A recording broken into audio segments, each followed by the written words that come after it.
नमो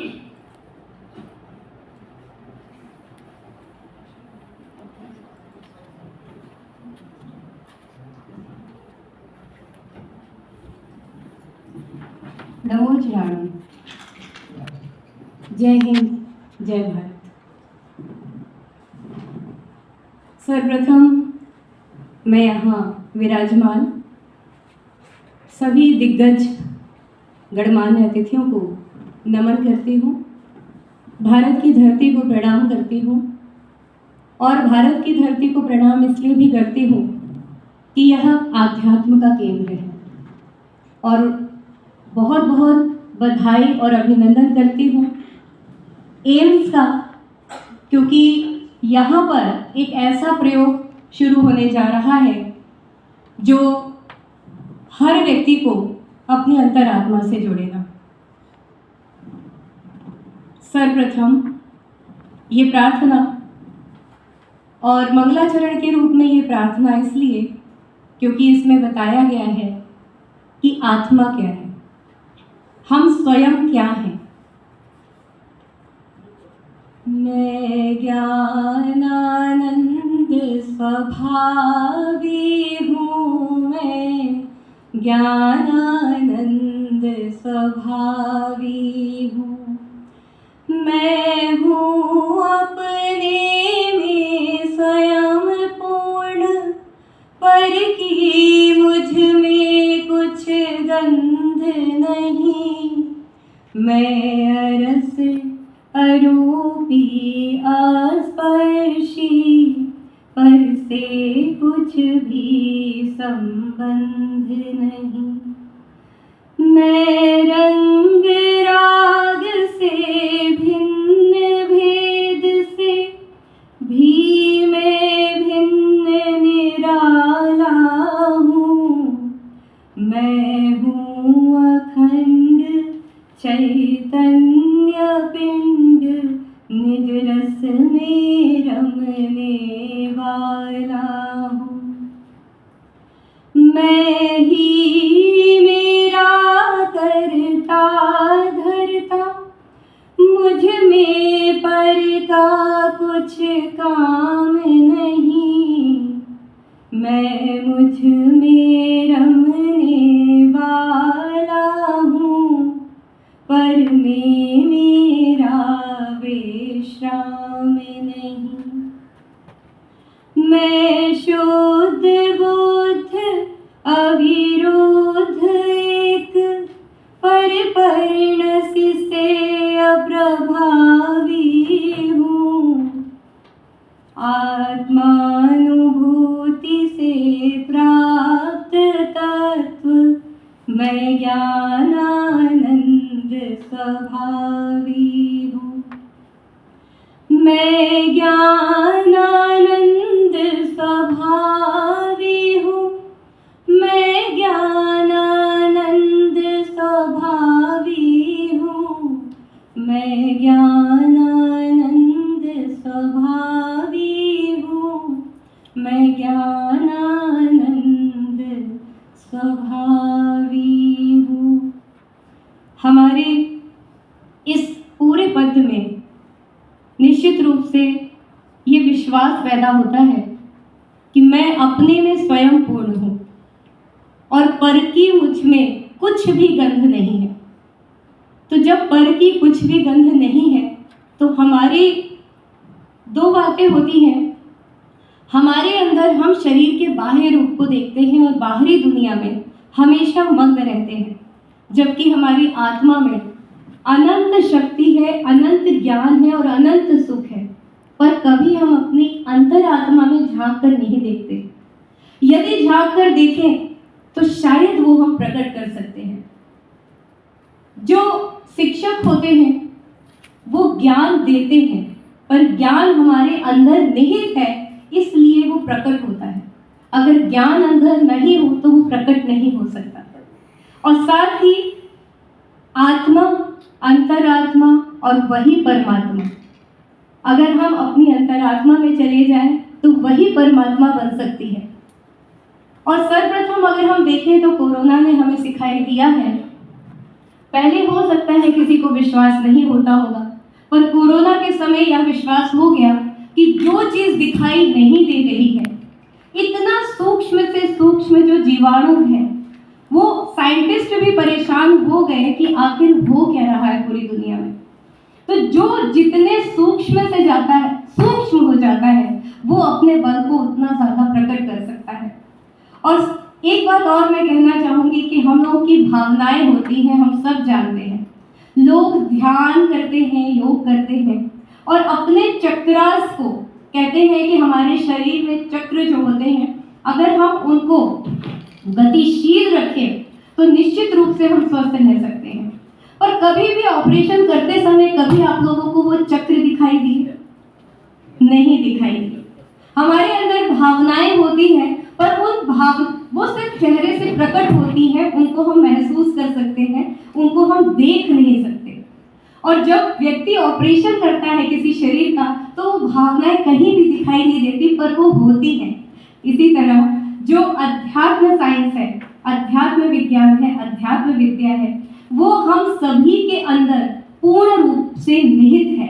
बस यही बात है कि इस विभाग के माध्यम से निश्चित रूप से हम उस अनंत हर व्यक्ति के अंदर जो कहीं ना कहीं बाहरी शरीर से पीड़ित है, पर अपने अंदर के शरीर को, आत्मज शरीर को नहीं पहचान पा रहा है, उसको ज्ञान कराएंगे। और निश्चित रूप से जब उसका ज्ञान हो जाएगा, और जो व्यक्ति धर्म और अध्यात्म को हम बिल्कुल अलग रखते हैं, क्योंकि धर्म जो होता है वो पंथवाद में बिखर जाता है, पर जो अध्यात्म होता है वो सबसे परे होता है। तो हम उसी अध्यात्म को जिए और ये विभाग निश्चित रूप से अपने जो विचार हैं उसमें सफलता प्राप्त करें, यही हम सभी की शुभ भावना है। धन्यवाद। जय भारत।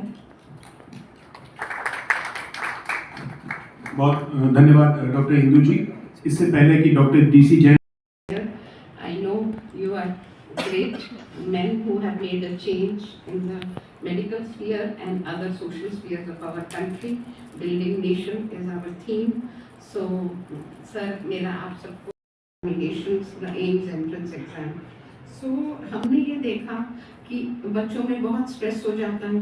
दूसरा हमने ये देखा कि हमारे रेजिडेंट्स हैं जो MD करते हैं उनमें, और जो PhD करते हैं, जो शोध करते हैं, सो जो त्रिमूर्ति है एम्स मैंडेट की, the trinity of being a role model for the country, not only the country but may be Asia and now the whole world, was to be a role model in teaching, in research and clinical services.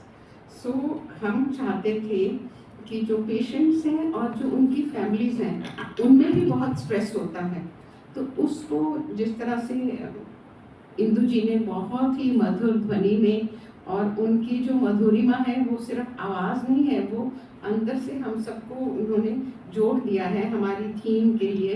तो उनका मंगलाचरण is very very apt to set the context for today's brainstorming session, and we thought there is a real need for elevating medical education and healthcare, keeping the spiritual well-being of all the stakeholders in place. So जो परिवार आते हैं यहाँ जिनके patients admitted हैं, care givers की spiritual wellbeing, patients की wellbeing, और जो हमारे एम्स का फैमिली में स्टाफ और स्टूडेंट्स हैं, ये बहुत ज़रूरी है। इसके लिए हमने कुछ वर्कशॉप्स की, लेकिन वो कुछ अच्छे से आगे मोमेंटम पकड़ा नहीं। तो आई होप, और मैं आशा करती हूँ और आपसे आशीर्वाद की अपेक्षा भी करते हुए कि इसको, अब आप बड़े लोग आए हैं, आपके चरण यहाँ पड़े हैं, तो कुछ अच्छा निकलेगा और हम लोग अपने देश के उत्थान के लिए आगे बढ़ पाएंगे। Thank you very much for coming here, and Professor Jain, I would now like you to please start the proceedings. जैसे ही डायरेक्टर साहब थोड़ी देर के लिए आएंगे, हम उनका भी संदेश लेंगे। Thank you विवेक जी।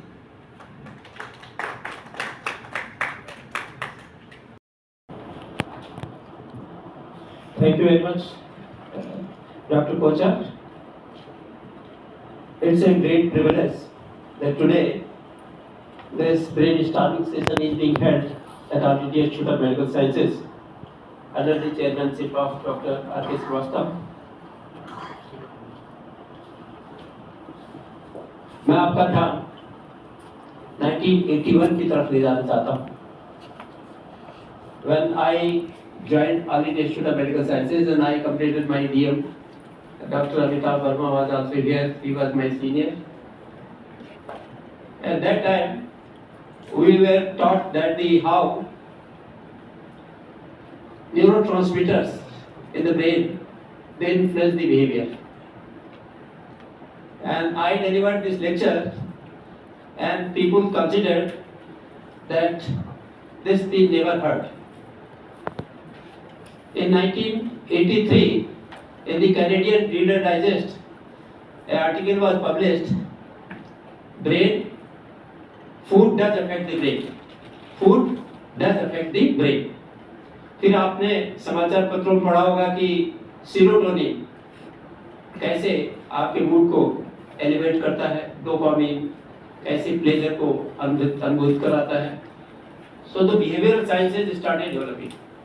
और behavioral sciences जब डेवलप हुई तो लोगों को लगा कि हम कहीं कहीं जो न्यूरोट्रांसमीटर्स की बात कर रहे थे वह सत्य है.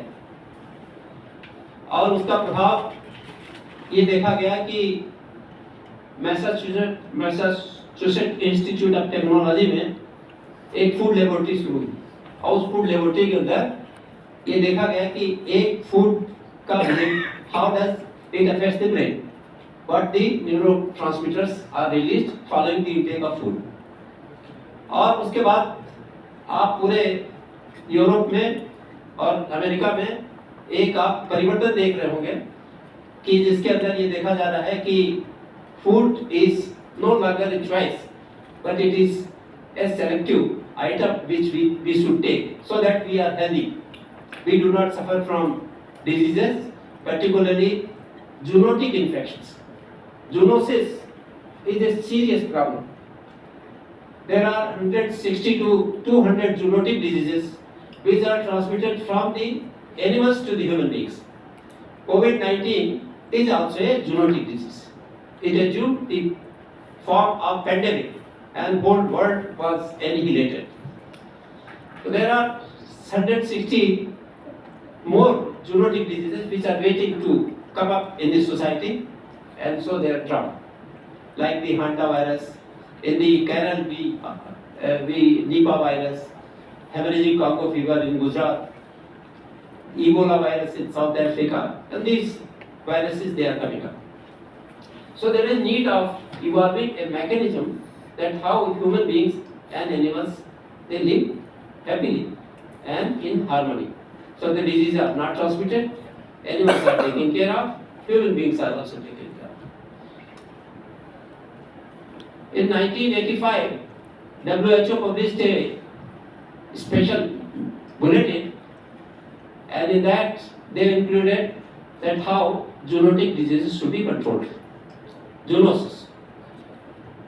मैं आपको इस बात का उल्लेख इसलिए कर रहा हूँ कि जो स्पिरिचुअल साइंस है इसको लोग समझते हैं कि ये स्पिरिचुअल साइंस है, ऑकल्ट साइंस है, इसका कहीं बाहरी चिन्ह नहीं दिखाई देता, ये अंदरूनी बात.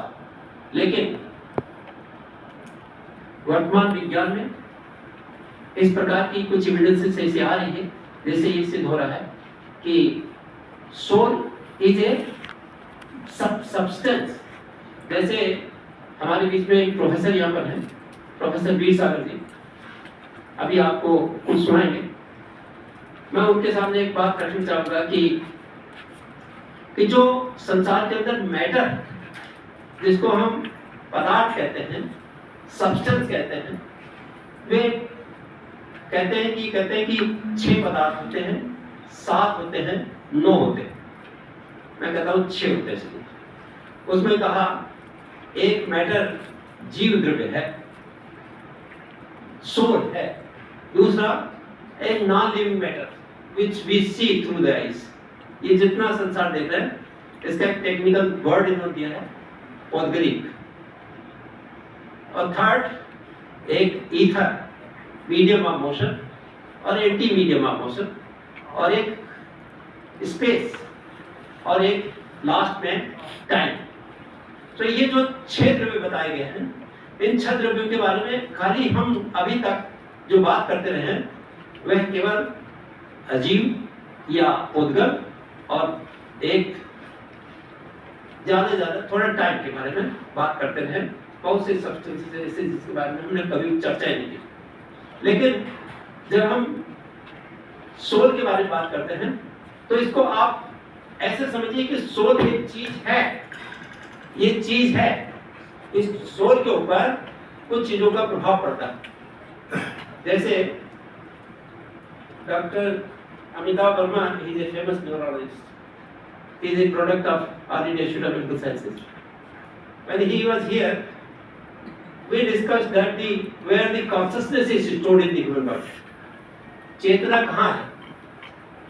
So we tried to localize anatomical substrate for the consciousness. कि वो स्ट्रक्चर कहाँ है ब्रेन में जहाँ consciousness स्टोर होती है। जैसे मान लीजिए कि doctor Kohli, you must be knowing pacemaker of the heart.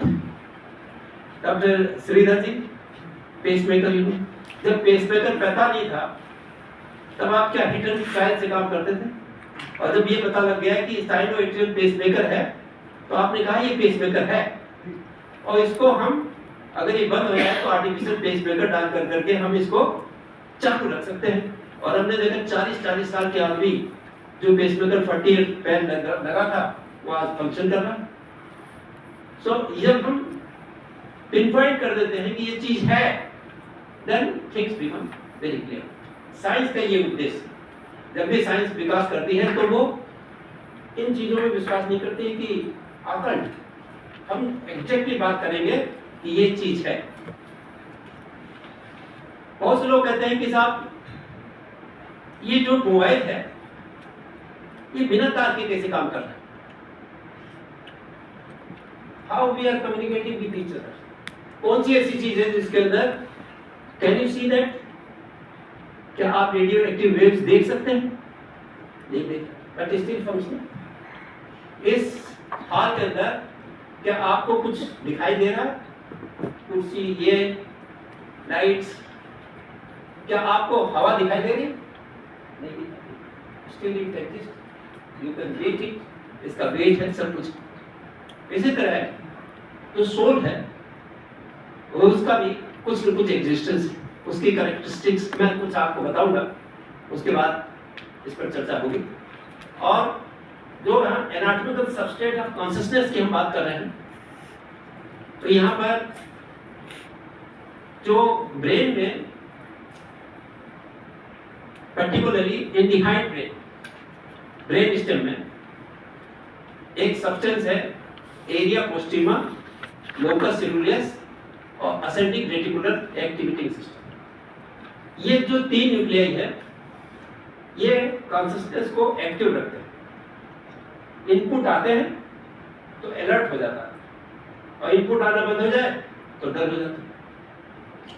तो ये जो जब हमने आर्टिफिशियल पेसमेकर ब्रेन निकाला तो हम हिट करते रहे कि कहाँ इसको लोकेट करें ताकि ब्रेन की बीमारियां ठीक कर सकते हैं। जैसे पार्किंसंस डिजीज है, किसी को ट्रेमर्स हो रहे हैं, डीबीएस किया और ट्रेमर्स कंट्रोल कर दिया। तो ये जो ब्रेन पेसमेकर है ये एक एनाटॉमिकल लोकलाइजेशन तो है, लेकिन किसी को एक माइनर स्ट्रोक हो गया तो माइनर स्ट्रोक होने के बाद एक हाथ में वीकनेस आई या थोड़ी सेंसरी लॉस हुआ, लेकिन वो डेड नहीं हुआ एरिया। आप ये नहीं कह सकते हैं कि ये हाथ पैरालाइज हो गया है तो ये डेड हो गया, इसमें अभी भी चेतना है, कॉन्शियसनेस है। तो इसका मतलब है कि जो हमने जो एनाटॉमिकल सबस्ट्रेट ऑफ ब्रेन में ढूंढा था उसमें कुछ न कुछ अभी लेकुना है, कुछ न कुछ कमी है, वह एक बात। लेकिन जब साइंटिस्ट पीछे पड़ जाते हैं तो कुछ न कुछ निकाल लेते हैं। तो हम कुछ न कुछ आगे इसमें निकालेंगे कि हमारा एक साइंटिस्ट है, न्यूरो साइंटिस्ट है plum, he is work on consciousness. वो कहता है कि कॉन्शियसनेस जो है शरीर के हर भाग के अंदर कोई ऐसा अंग नहीं जहां पर कॉन्शियसनेस ना हो। तो वो बात आती है, तो वो it is supported by the scripture text which doctor Veer Sagar will be project. मैं कुछ बातें और यहाँ पर उल्लेख करना चाहूंगा। Can we have the first slide please?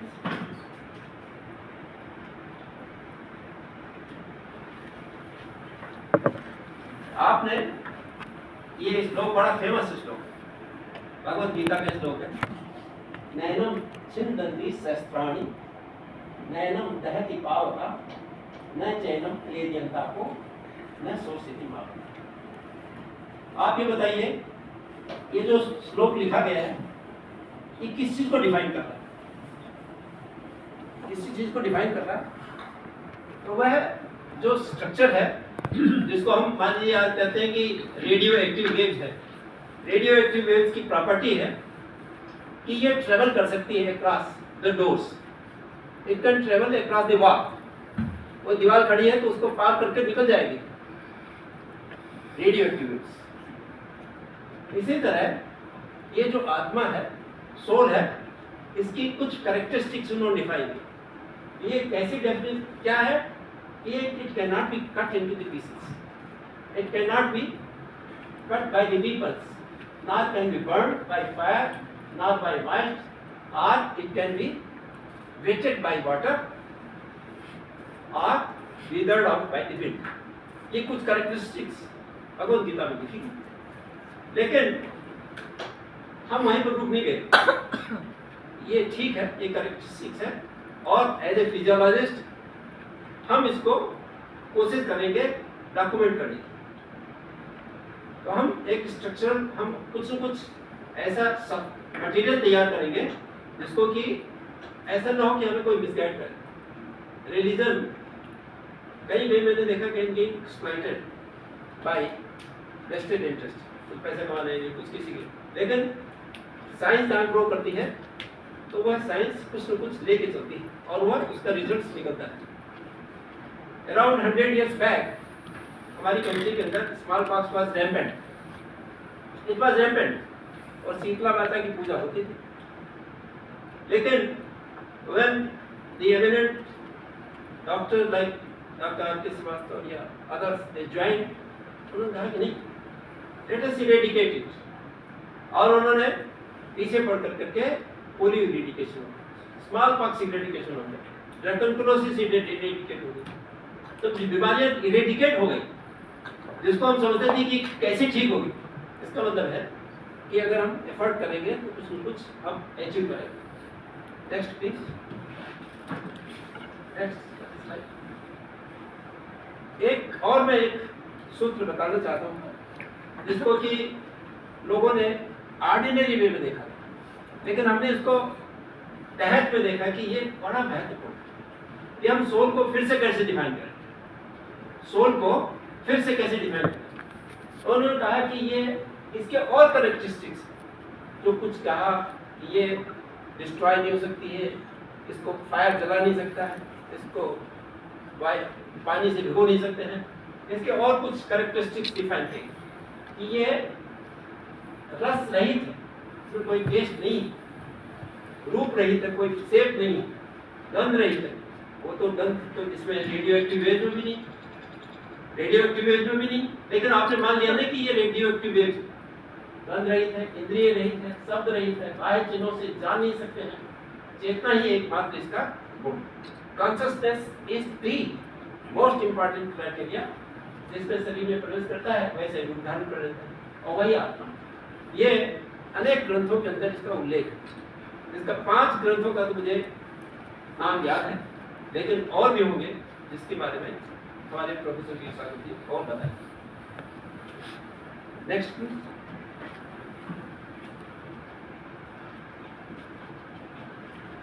बहुत सी जो बिहेवियर डिसऑर्डर्स, जैसे किसी को क्रोध आ गया या किसी को घमंड होता है और उसको ऐसा लगता है कि मैं सर्वे सर्वा थोड़े दिन, लेकिन पता लगता है कि थोड़े समय के बाद जब उस पद से नियुक्त तो उसको लगता है कि नहीं, ये तो false impression of right me, jealousy, hatred, greediness, cheating, deceiving, negative thing, इनका इलाज कहाँ होगा? कहीं कहीं इलाज के क्षेत्र तो होना चाहिए। क्या क्या साइकियाट्रिस्ट इनको एड्रेस करता है? पार्सली करता हूँ। I do it. मैंने ये देखा कि जब किसी को गुस्सा आता है तो हम बीटा ब्लॉकर लिखते partially. We write clonazepam also, we write benzodiazepines, and partially we reduce the intensity of anger. लेकिन घमंड को खत्म करने वाली तो कोई चीज अभी तक नहीं आई।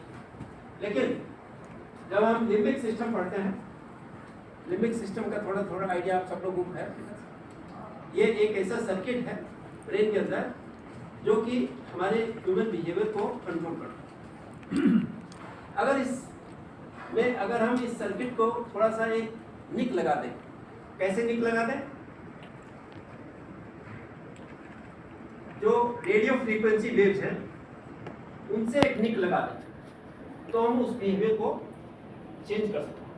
जैसे किसी को एपिलेप्सी होगी, जनरलाइज्ड एपिलेप्सी है, दोनों हाथ कांप रहे हैं, अगर हम एक फाइबर को काट दें तो हमने देखा वो जनरलाइज्ड सीजर फोकल सीजर होता है। इसी तरह जो हमारी कंपल्सिव ऑब्सेसिव कंपल्सिव डिसऑर्डर है वो आप दवाई देते रहो, ठीक नहीं होती। लेकिन थोड़ा सा अगर स्टीरियोटेक्टिक सर्जरी से निक लगा दें तो बिहेवियर ठीक हो जाता है, कंट्रोल हो जाता है। इसका मतलब है कि हम उन बीमारियों को उस टेक्निक से करेक्ट कर सकते हैं। लेकिन कुछ ऐसे देखे गए हैं, जैसे अगर मान लीजिए कि कोई एक अच्छा वक्ता है, किसी बात को समझाता है, कोई अच्छा काउंसलर है, उसकी बात को प्रभाव पड़ता है और उसका एंगर भी खत्म हो जाता है, घमंड भी खत्म हो जाता है, उसमें कुछ चीज़ें आती हैं। तो इसका मतलब है कि उसका अस्तित्व तो खत्म नहीं हुआ। जो बिहेवियरल थेरेपी है या जो अभी तक हमारे जो इनलाइटेड सोल्स करती रही हैं, उनका भी योगदान रहा है कि उन्होंने कहा कि ये जो तुम सोच रहे हो ये बात सही नहीं है, घमंड करना ठीक नहीं है, तुम्हारे माता पिता हैं, इनकी इज्जत करो। आपने जरा से कहा कि तुम्हारे माता पिता हैं, इनकी इज्जत करो, तो उसका इम्पैक्ट उसके ऊपर पड़ता है, थोड़ा थोड़ा असर पड़ता है और उसके प्रभाव से उसके बिहेवियर में चेंज आता है।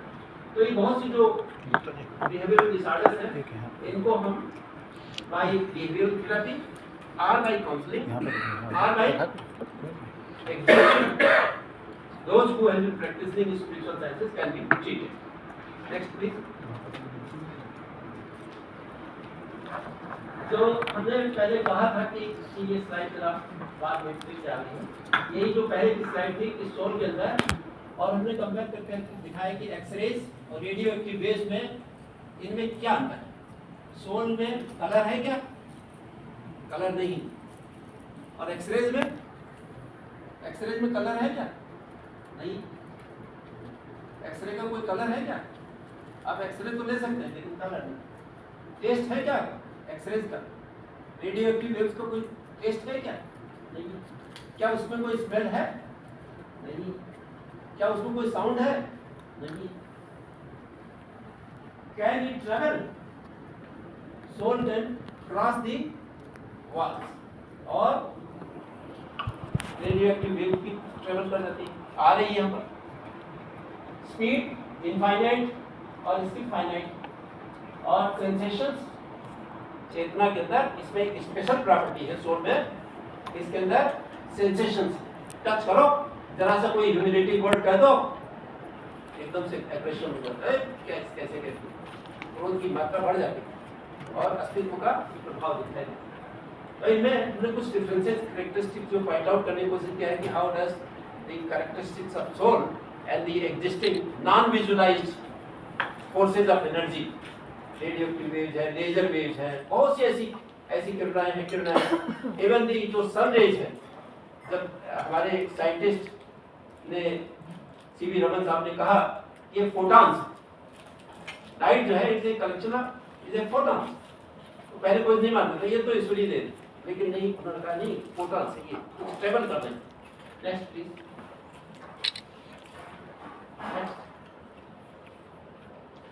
जब हम ये देखते हैं कि ये एडिक्शन है,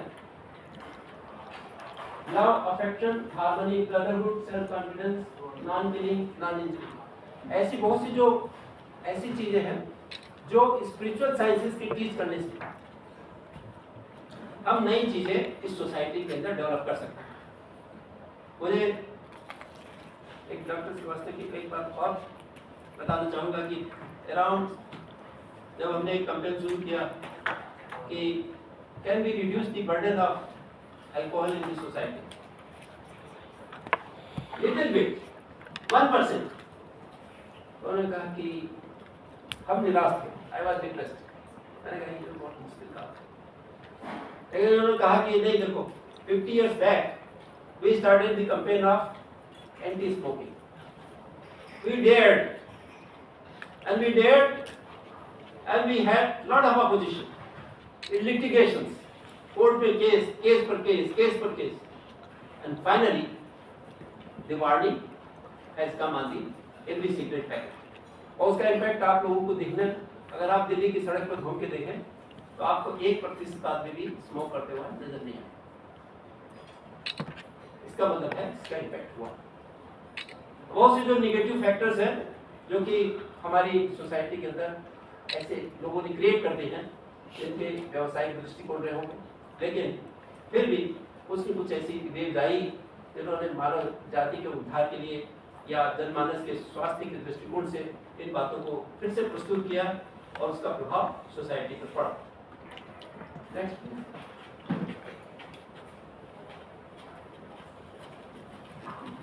मैंने इन बातों का उल्लेख इसलिए किया है कि हमने 3 और 4 दिसंबर 2022 में एक विश्व सम्मेलन यहाँ पर किया था ऑन स्पिरिचुअल साइंसेस, और उसमें again we had lot of difficulties, लेकिन उसके बाद मैंने देखा कि हमारा G20 हुआ।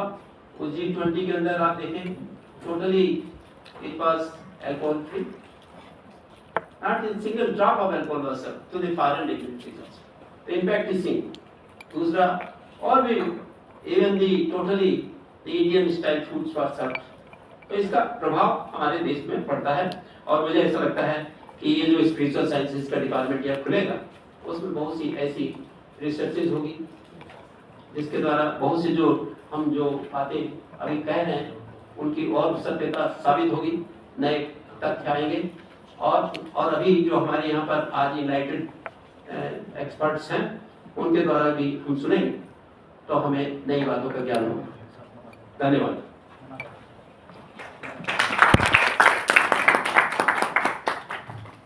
बहुत बहुत धन्यवाद आदरणीय जैन सर, आपके इस बहुत कॉम्प्रिहेंसिव और बहुत सुंदर स्लाइड्स संदेश के माध्यम से हम सभी लोगों ने इससे रचना, भूमिका, योजना और एक रोड मैप भी स्पष्ट हो गया है। और अब गुजर मैम से निवेदन है कि वे अब इस हाउस को doctor Veer Sagar sir is the chairperson today, एक बार and sir is the convener।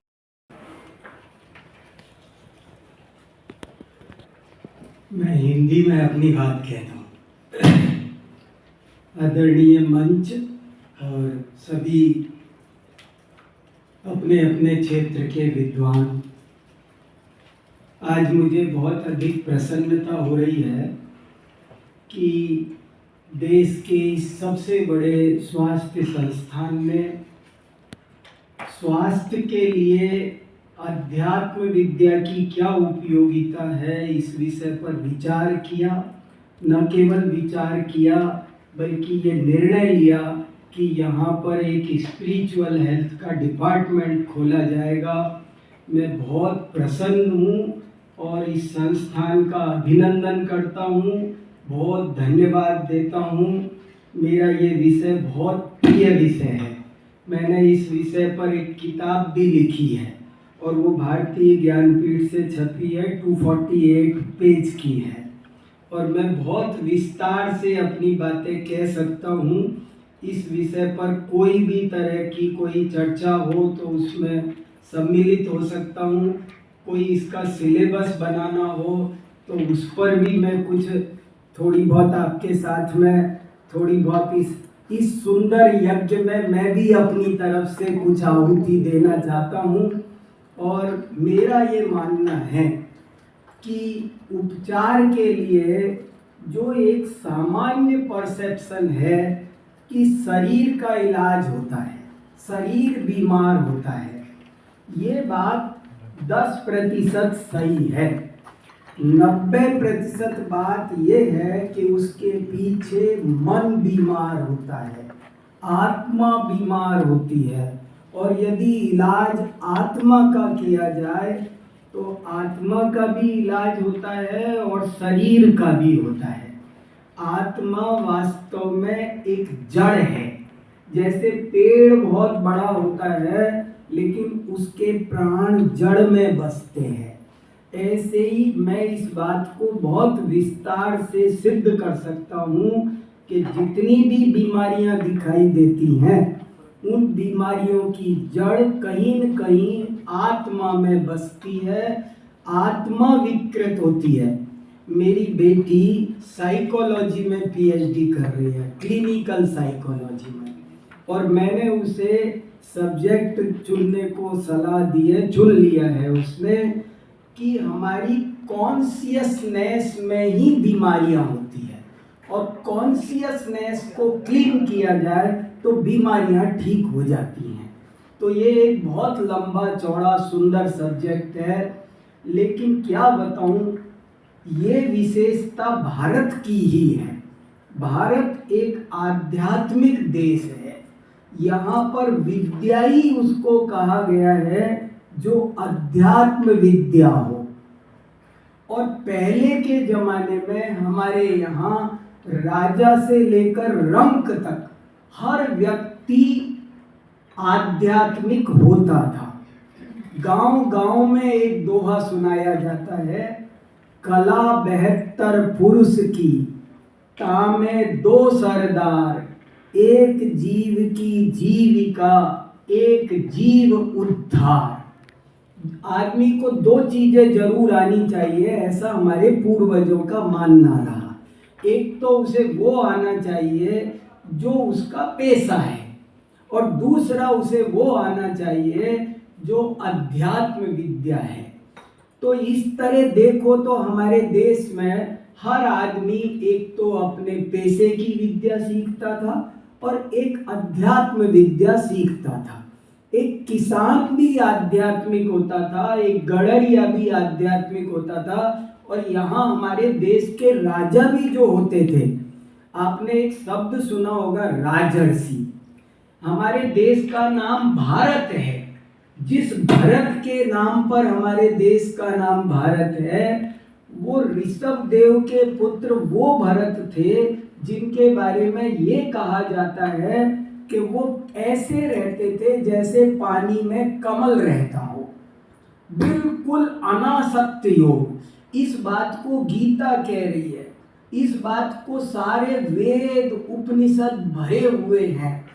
देश में जितनी भी समस्याएं हैं, केवल हेल्थ की ही नहीं, हमारी सोशियोलॉजी में, हमारी सोसाइटी में जितनी समस्याएं हैं, ये सब भी अध्यात्म विद्या के बढ़ाने से जल्दी ठीक होंगी। अध्यात्म विद्या से बहुत ज़्यादा वैल्यू आदमी में आती है, बहुत ज़्यादा उसकी बुराइयां दूर होती है। आध्यात्मिक होते ही आदमी में एक आश्चर्यजनक सहिष्णुता आ जाती है। छोटी छोटी बात पर दुखी होना वो बंद कर देता है, बहुत ताकत उसमें आ जा, बहुत पावरफुल आदमी बन जाता है। तो मेरा तो बहुत सारी बातें आपके साथ करने का है, लेकिन मैं नहीं समझता कि इतनी बातें करना अभी उचित होगा। मैं तो बहुत हृदय से, अपनी हृदय की गहराइयों से और रोम रोम से आज ये जो डिपार्टमेंट खुल रहा है, सच्ची दिवाली ये हो रही है। हमारे देश की आज दिवाली है, क्योंकि आज इस इंस्टीट्यूट में ये डिपार्टमेंट खुल रहा है और बहुत बढ़िया है। मैं बिल्कुल आपका पड़ोसी हूँ, यहीं रहता हूँ बिल्कुल, और आप मुझे इस किसी भी काम में इसमें लेंगे तो मैं हर तरह से आपको अपना सहयोग करूँगा। और मैं यहाँ लाल बहादुर शास्त्री संस्कृत यूनिवर्सिटी है कटवारिया सराय में, वहाँ पर मैं फिलॉसफी का प्रोफेसर हूँ। और ये काम आप बहुत अच्छे से करिए। मेरी पूरी शुभकामनाएं और पूरा सहयोग आपके साथ है। बहुत बहुत धन्यवाद।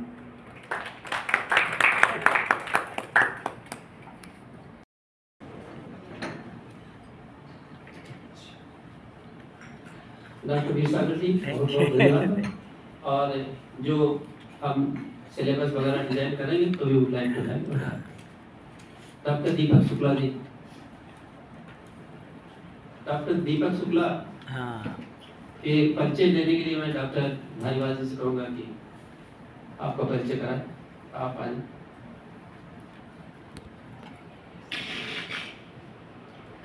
I am privileged to introduce my mentor, Dr. Deepak Shukla ji. Dr. Deepak Shukla ji is presently CEO at PSRI, Pushpavati Sinhania Research Institute. Dr. साहब basically Rajasthan SMS medical college Jaipur के ग्रेजुएट हैं और डॉक्टर साहब ने इस विषय पर गहन अध्ययन किया है। और वो अध्ययन ऐसा नहीं कि कहीं किसी डिपार्टमेंट में बैठ कर के किया।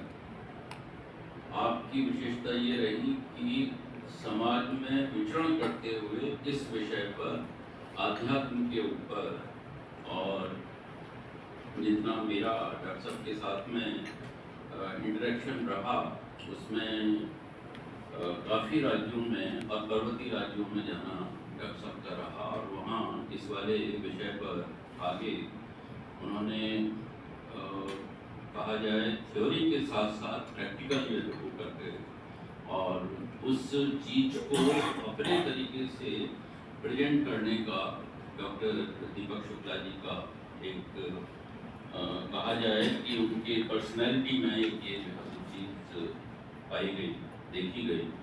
और आज इसी चीज़ को ध्यान में रख कर के जिन लोगों ने world conference on spiritual health attend की होगी NDMC कन्वेंशन सेंटर में, तो जो पहला उद्बोधन रहा था स्पिरिचुअल साइंस, स्पिरिचुअल हेल्थ की बात अपन लोग करते हैं लेकिन उसके बेस में कहीं स्पिरिचुअल साइंस और उसमें उसकी एनाटॉमी की, जैसे डॉक्टर DC जैन साहब ने बड़े कहा जाए सटीक तरीके से कार्डियोलॉजी का एक एग्जांपल लेकर के और न्यूरोलॉजी में और अब जो है वो स्पिरिचुअल में इसी का, तो उस पर डॉक्टर साहब का खास अध्ययन है। ऐसी बात कह करके मैं doctor Deepak Shukla ji. Thank you so much, Dr. Dhariwal, for your kind words.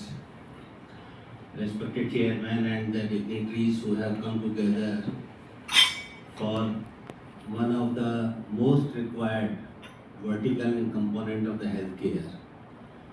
And I am so delighted. In 2007, I had made a presentation on the spiritual health in the World Hospital Congress in Seoul, South Korea. At that time, there was a lady who was the Secretary General of the WHO. So when after my presentation, all appreciated very much. So I asked them why it is not included in the definition of the health. So she replied, Dr. Shukla, we have yet to achieve perceptible anatomical and physiological correlates of spirituality. So after that thing, I thought this is the challenge. And this is the challenge which we should develop. And whatever Dr. Dhariwal was telling, I tried my best to develop anatomical and physiological correlates of the spirituality.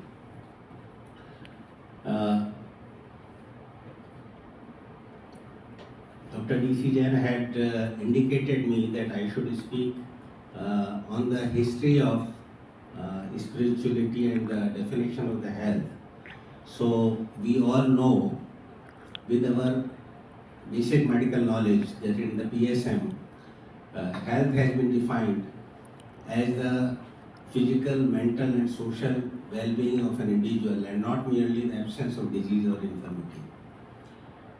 In 1987, working group of WHO after very elaborate discussions, included spiritual component also, and the definition was revised as the physical, mental, social, and spiritual well-being of an individual.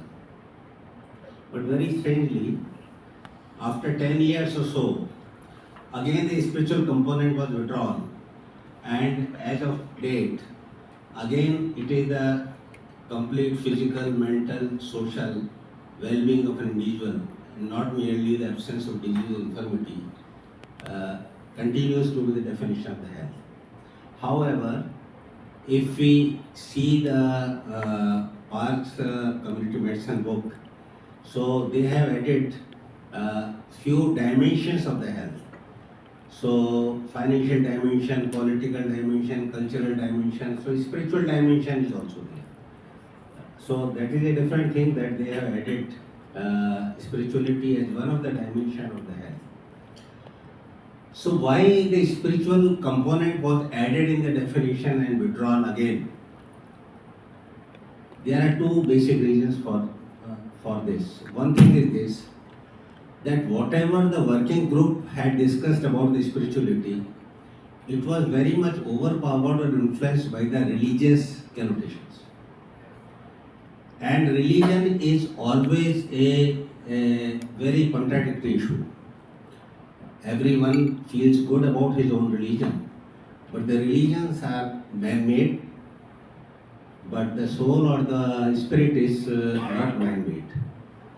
And therefore, there should be, in an attempt to process the spirituality, somehow more religious things or religion-related components were addressed, and over a period of time, which was likely, which had to happen, it became a contentious thing for the health professionals to continue and define, and so it was withdrawn. So the lesson is that we do not know much about the spirituality. And whatever many good books of the spirituality, the spiritual health, large part of them, it drags you to some religious overtones after some time. And there is nothing wrong, but the thing is this, that there is a challenge, that spirit is a different thing. From a spirit there is a spiritual adjective we know, and health it affects, that's why spiritual health. So the thing is this, that we should rightly know the spirit. Now, being doctors, we all know that we all are specialists in giving two types of the certificates. One is birth certificate and one is death certificate. But no doctor of any specialty in the world has been able to demonstrate what comes because of birth happens and what goes bad because of the death happens. And therefore, spirit is a component which is necessary for the sustenance of the life, continuation of the life. And of course, since spirit is beyond matter, and when anything is beyond matter, it is very difficult to define it, because the things which are matter, those things you can define. There is a color, there is something, tangible things, you can do experiments with the things. But the thing is this, that when things are intangible, it is a real challenge. But one thing is this, that I must tell you that we are very fortunate that Patanjali, in Patanjali Yoga Shastra, has very scientifically revealed what spirit is, and how to approach spirit, how to approach yourself. What most of the books and most of the Shastra says, rediscover yourself. This rediscovering process has been very scientifically analyzed in the Patanjali Yoga Sutra. And what Dr. Dhariwal was trying to say, because of the blessings of my Guru, who is no more in this physical world, I was able to make PowerPoint presentations of the anatomical and physiological correlates of the spirituality based on the Patanjali Yoga Shastra. There is nothing of me. I took out everything from the Patanjali Yoga Shastra, and I thought, since it is in Sanskrit, it is an ancient scripture, and the thing is, there is a treasure in it. But the thing is this, we do not know it, and it has a relevance. Medically, it can be defined, it can be elaborated, and that work at some other time I will try to share with this thing. Coming back to the spiritual health curriculum, one thing is this, that again, if you search the net, you will find there is a medical students curriculum on the spirituality in Iran. There is a spiritual health curriculum in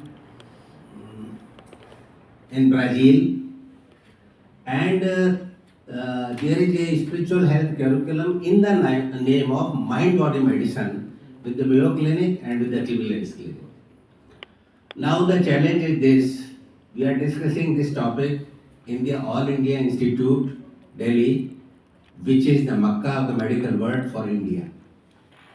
And therefore, when we work on the spirituality, we should not forget that we will have to bring original Indian principles while defining the spirituality.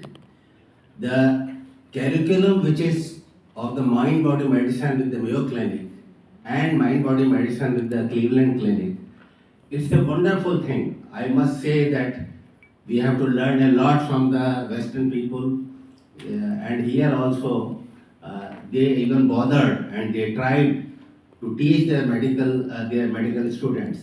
And in more than 90 medical schools of the US, mind-body medicine is an integral part.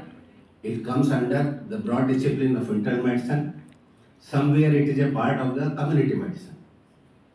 So the thing is this, when we approach for developing a concrete program, a concrete curriculum, where to put this thing will definitely be evolved by all the experts. Only thing is this, we have enough treasure, and how to define the spirituality and how to correlate with the health. I am fortunate to tour around the world, around the many institutions.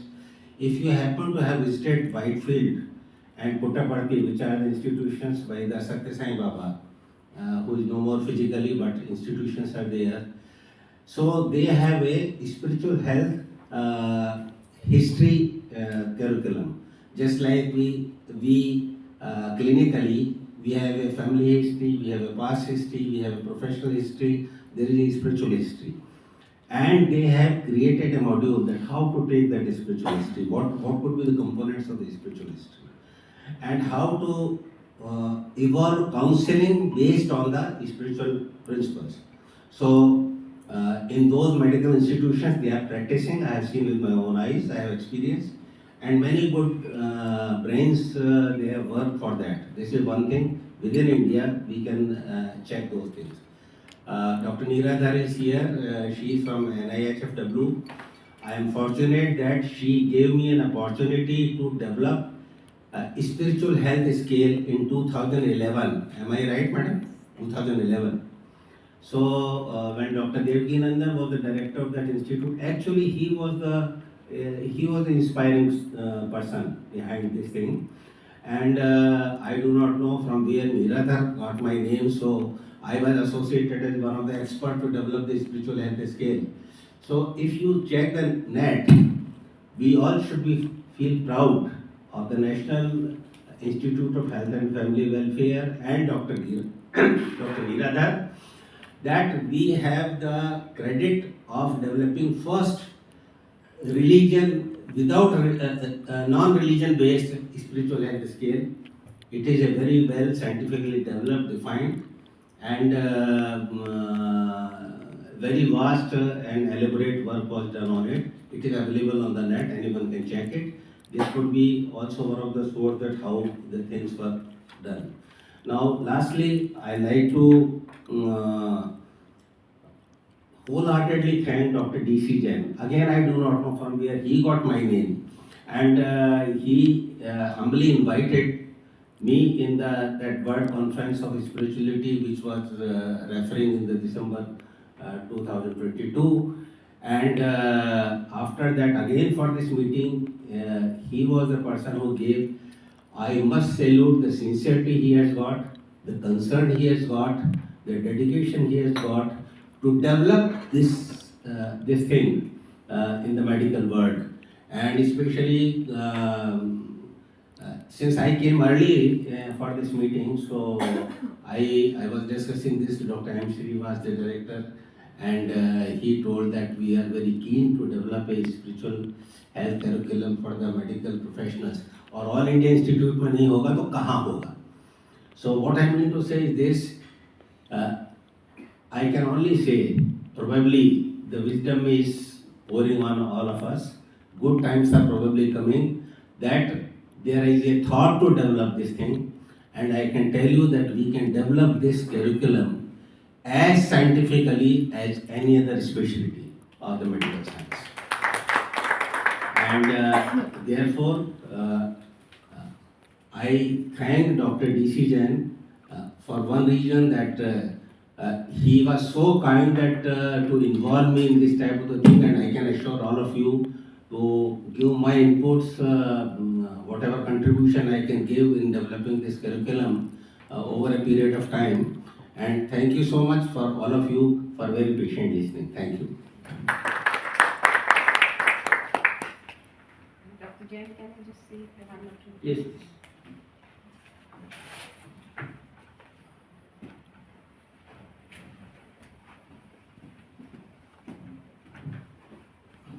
Thank you, Dr. Deepak ji. And I just wanted to share with all of you that we in the Department of Physiology have had a very rich history of studying the brain and the mind.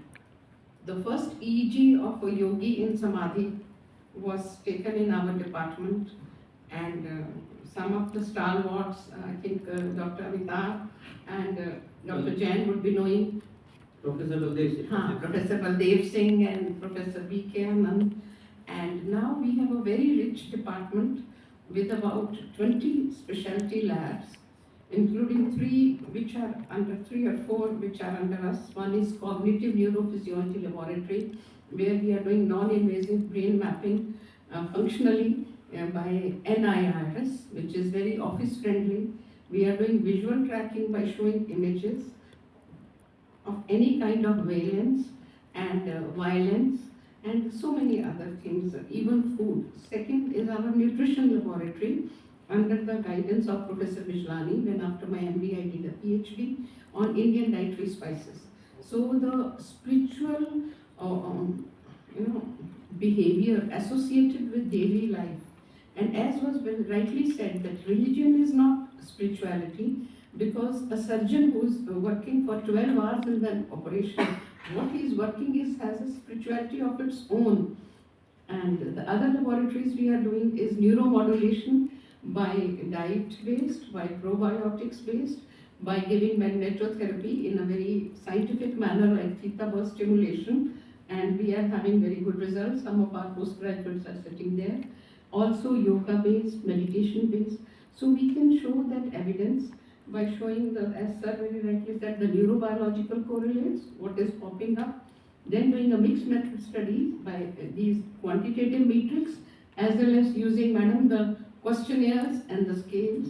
And we have a very rich group with us, about 40 faculty members. We started as AIIMS Medical Humanities Initiative, and then Dr. Meenakshi Lekhi, she visited us when we had a big conference in August, and she said that have something which is very India specific. So we wanted to have a national initiative for maybe value-based education, as well as, we don't want to use the word spiritual medicine. We want to use word something like spiritual well-being or spiritual health, because in physiology, sir, we are doing what we call promotive health. We want that each person should be able to achieve, and that is also हमारे honorable प्रधानमंत्री जी भी यही कहते हैं कि हर व्यक्ति अपना पूरा potential achieve करे. So with director sir, we had a discussion that, as I was telling you in the first part of my talk, stress बहुत है. So modern medicine as it could be, should be and would be.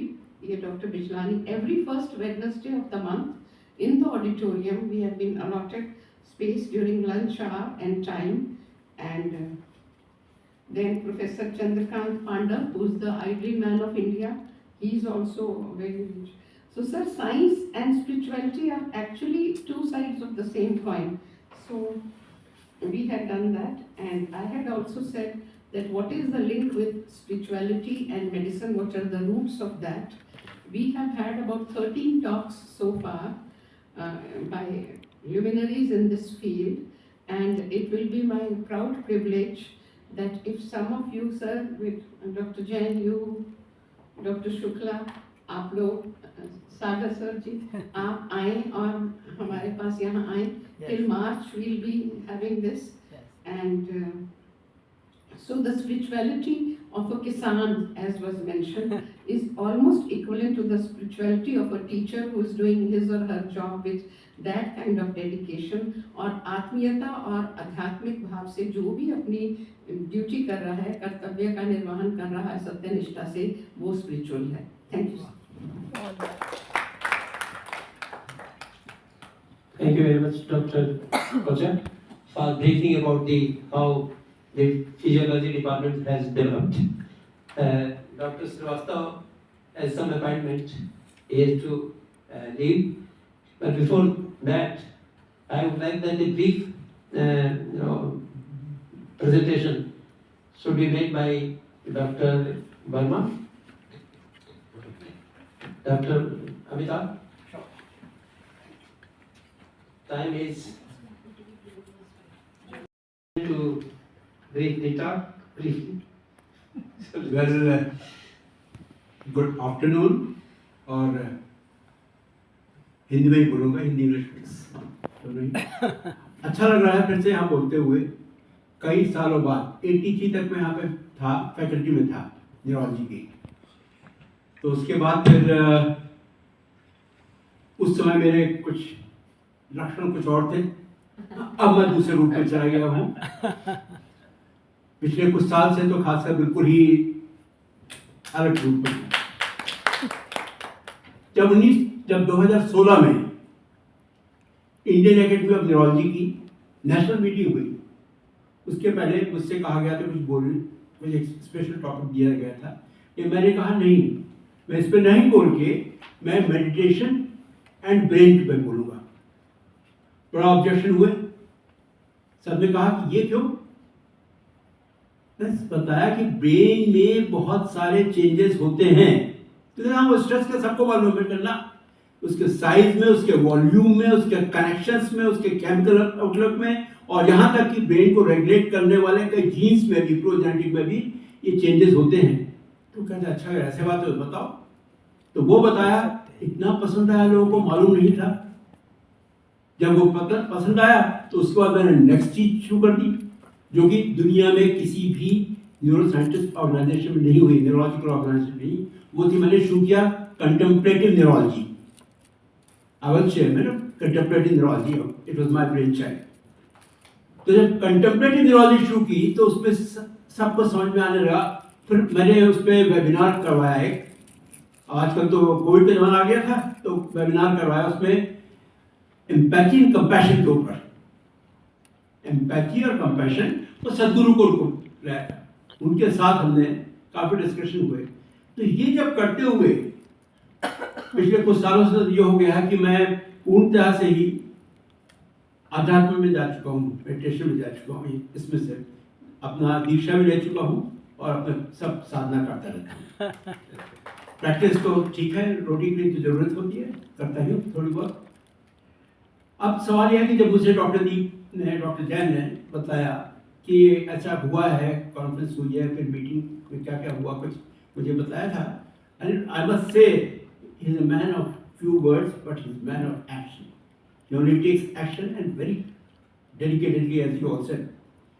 अब सवाल ये उठा है, मैंने जब इन्होंने ये भेजा कि ये इस हेल्थ के बारे में, स्पिरिचुअल हेल्थ के बारे में, तो मैंने कुछ थोड़े से अपने जॉट डाउन किए अपने थॉट्स को, तो वो मैं आपको बताना चाहूँगा. मुझे नहीं मालूम था सब प्रेजेंटेशन वगैरह भी हुआ तो एक पॉइंट दे देते, लेकिन तो भी आपको बताना चाहूँगा कि ये स्पिरिचुअलिटी की डेफिनेशन क्या है. सवाल यह है, किसी ने भी अभी तक एग्री नहीं किया है. इतना पक्का हो चुका है कि स्पिरिचुअलिटी और रिलीजन अलग अलग चीजें हैं. स्पिरिचुअलिटी एक यूनिवर्सल चीज है, ये ह्यूमन बीइंग्स में सब जगह पाई जाएगी. रिलीजन मैन मेड है, सब अलग अलग होता है, वो तो सही है. तो देखा जाए तो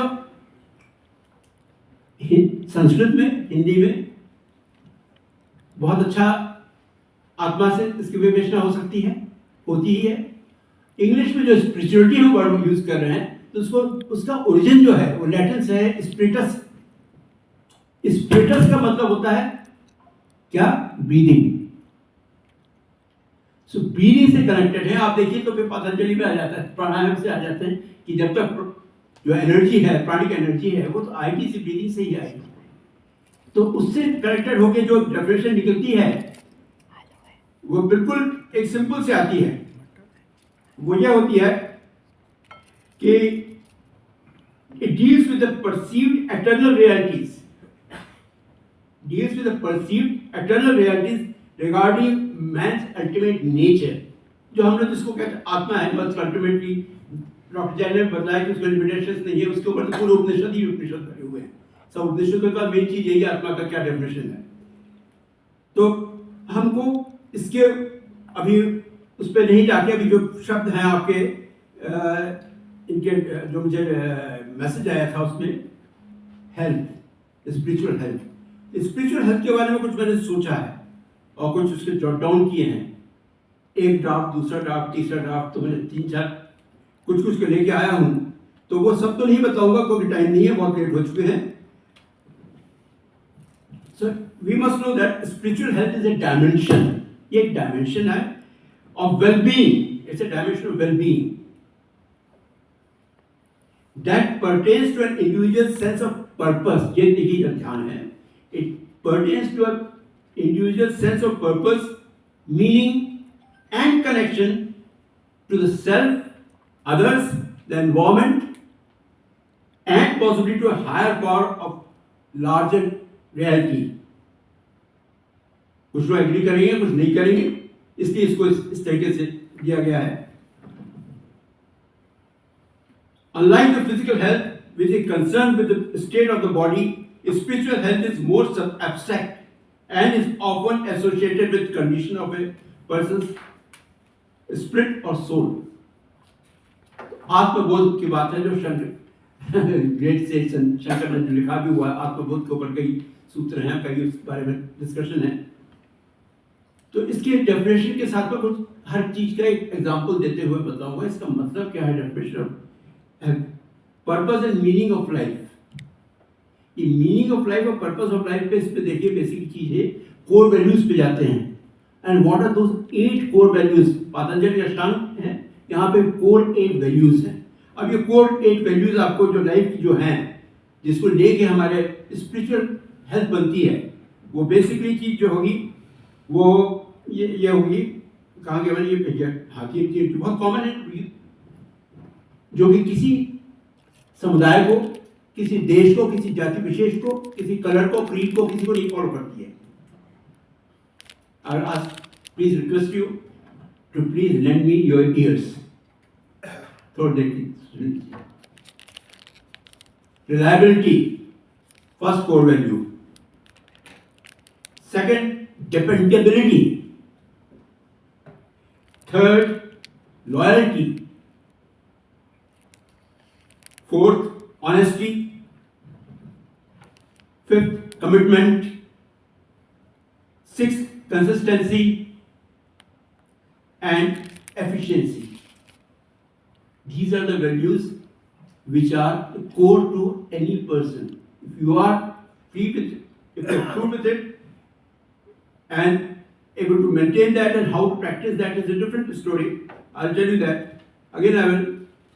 So, these, if are practiced properly, then your spiritual health is obviously very high and very well maintained. The most important thing here, our Upanishads come into picture now. Second, connectedness. We ought to be connecting with, because we are same. चार ब्रह्म वाक्य महावाक्य जो हैं वो यही है कि हम सब एक दूसरे से कनेक्टेड ही हैं. तत्वमसि, अहम ब्रह्मास्मि, अहम आयम, सब चीज तो वही है.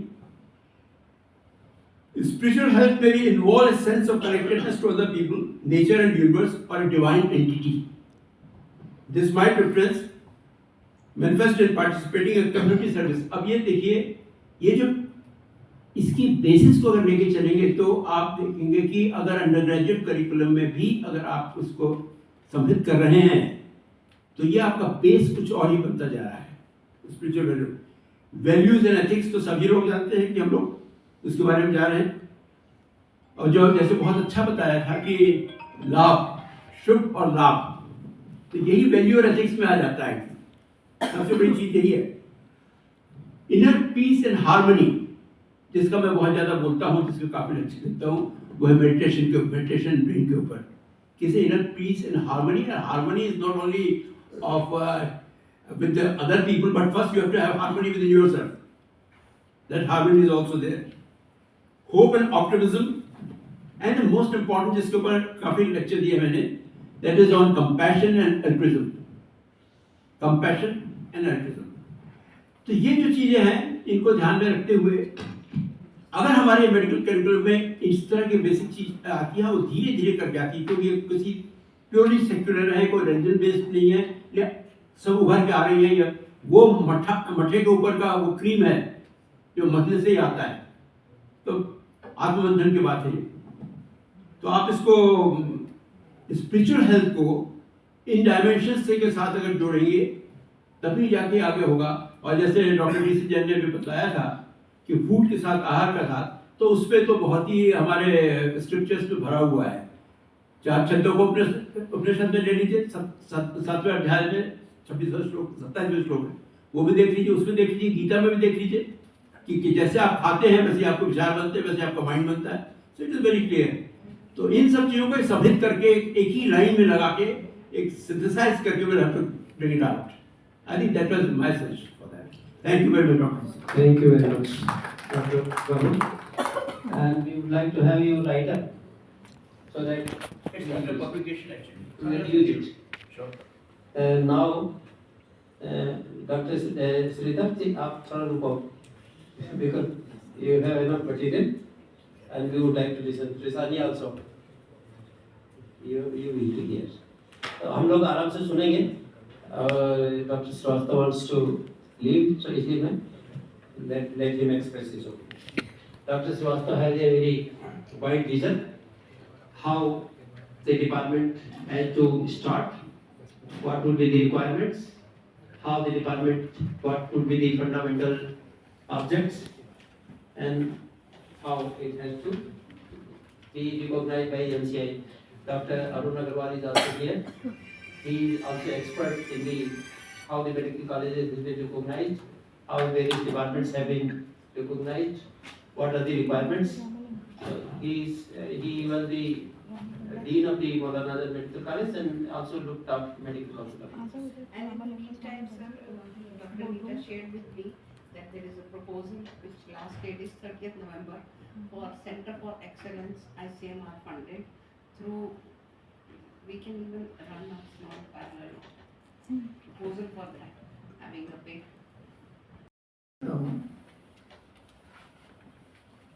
हम जिस सब्जेक्ट के ऊपर चर्चा करने जा रहे हैं वो सब्जेक्ट है उन बच्चों को ट्रेन करने के लिए जो 17 साल की उम्र में मेडिकल कॉलेज के अंदर एंटर करते हैं और तकरीबन पोस्ट ग्रेजुएशन करते करते 26-27 के हो जाते हैं.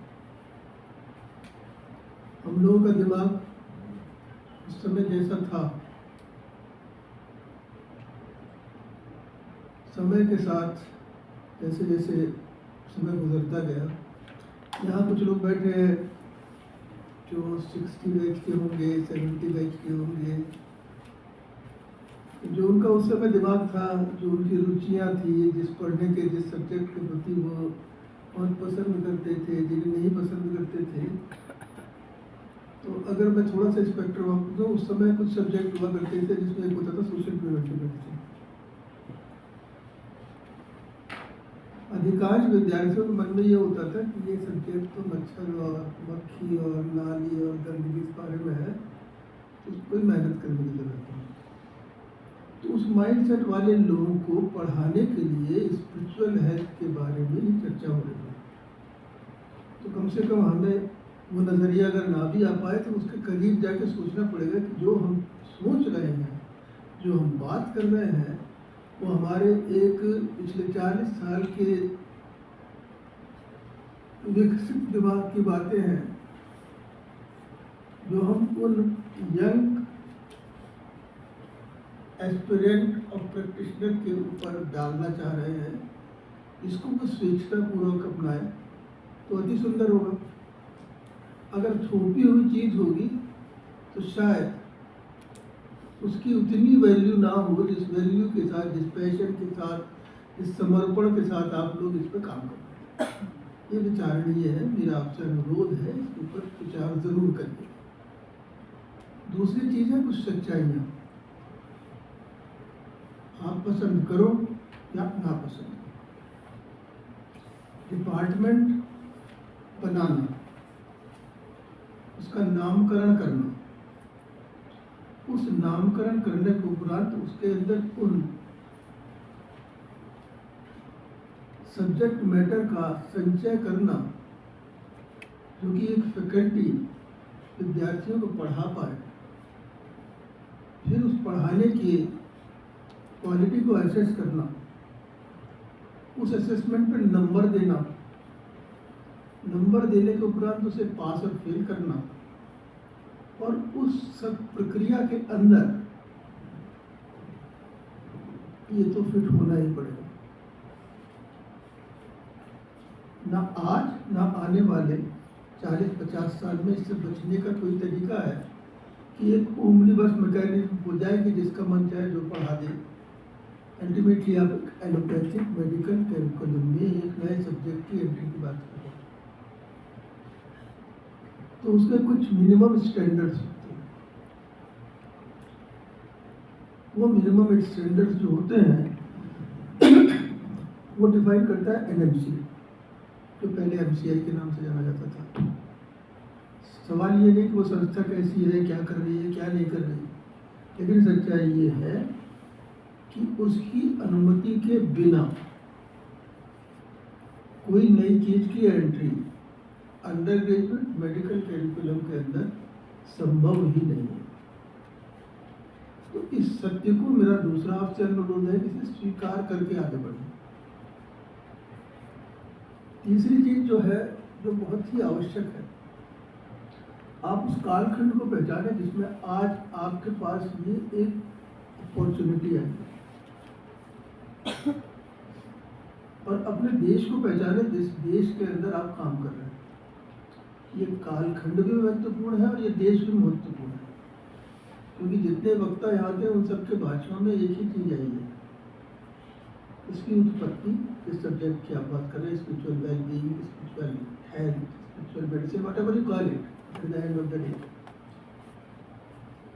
उसकी उत्पत्ति का शायद सबसे पुरातन स्रोत जो है ये देश है। इस देश के अंदर जो पुराने ग्रंथ है, वो ग्रंथ सब एक ही दिशा में बात करते हैं, इसको आप सब लोगों ने बहुत ही सारगर्भित वे के अंदर सबके सामने बताया है कि आत्मा, शरीर, ये दोनों आपस से जुड़े हुए हैं, और शरीर की व्याधियों का तो इलाज हम करते हैं, आत्मा की व्याधि को हम नहीं देखते। बिना आत्मा की व्याधि के बारे में ज्ञान प्राप्त करें, बिना उसके बारे में एविडेंस गैदर करें, बिना उसे अपने अंडर में उसको पढ़ाए हुए एक संपूर्ण डॉक्टर को बनाना संभव नहीं। तो जब ये कालखंड महत्वपूर्ण है, इस देश का पुरातन साहित्य बताता है कि आपके पास वो सारी की सारी सामग्री है और आप जैसे बुद्धिजीवी जो यहाँ उपस्थित है वो है, और ये प्रभु की अनुकंपा है कि एक डिपार्टमेंट इसको इसकी मैंडेट मिली है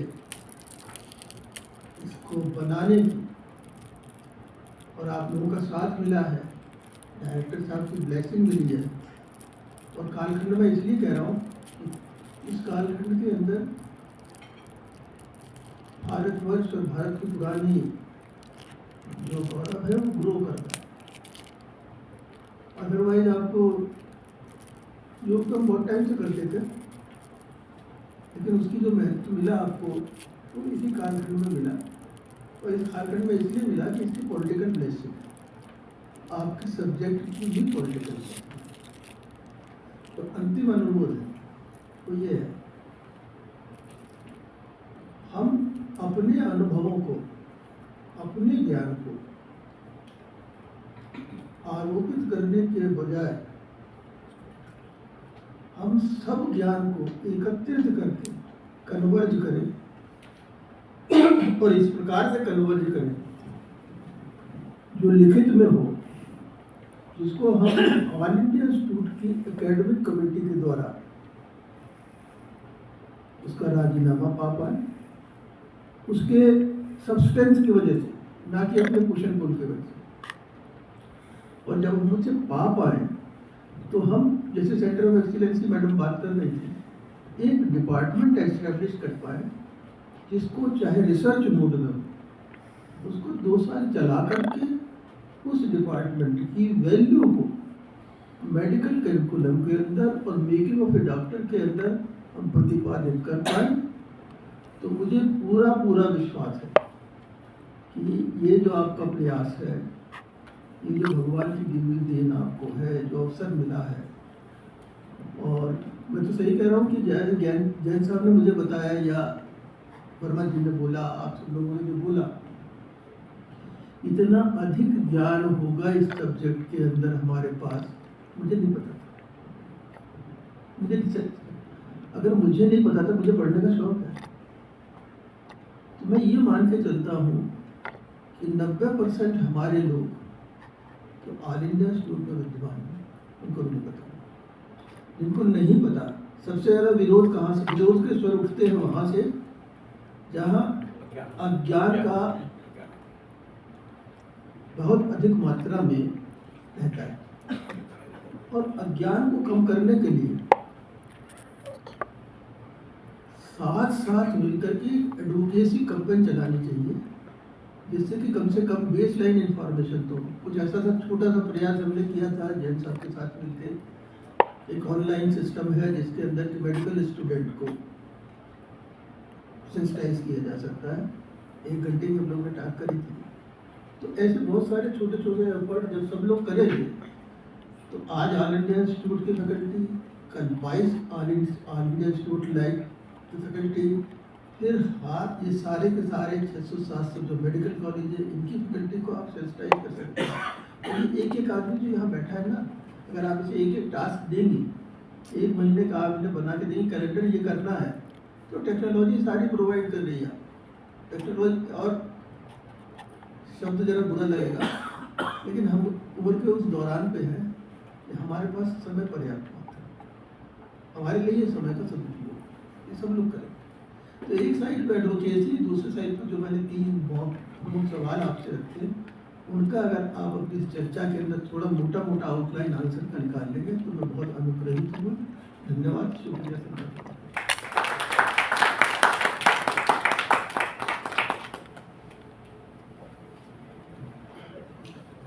अभी आपने डॉक्टर श्रीवास्तव के मुख से सुना। डॉक्टर श्रीवास्तव न केवल department of rehabilitation physical medicine और ऑर्थोपेडिक्स के सर्जन हैं, बल्कि he was also director general of health services for a great long time, and then he became the chairman of the Medical Council of India. इनका बहुत ही experience बहुत ज़बरदस्त है और इनकी जो मेथोडोलॉजी ऑफ वर्किंग है वो भी आई एडमायर, और जो स्टेप बाय जैसे इनकी गाइडेंस रहती है वो हम लोगों के लिए बड़ी प्रेरणादायक है। हम लोग will follow that and we would like that blessings should be available to अस।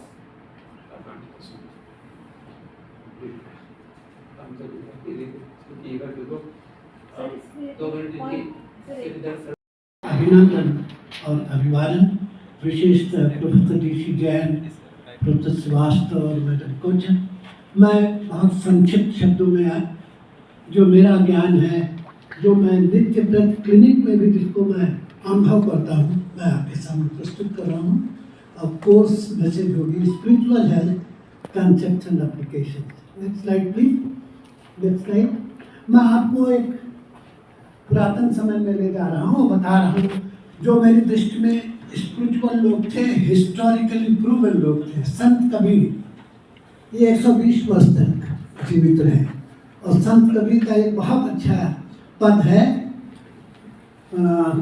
माला तो कर में पहले मनवा तो चहुओर, अब कर का मन का डार दे, मन का फेर। जो मन है उसका मन का फेरो, चारों तरफ मत दौड़ो। ये उनका संकल्प हमारे घर से आध्यात्मिक ये बताता है कि मन का फेर, मन के अंदर जो मन का है उसको फेरो।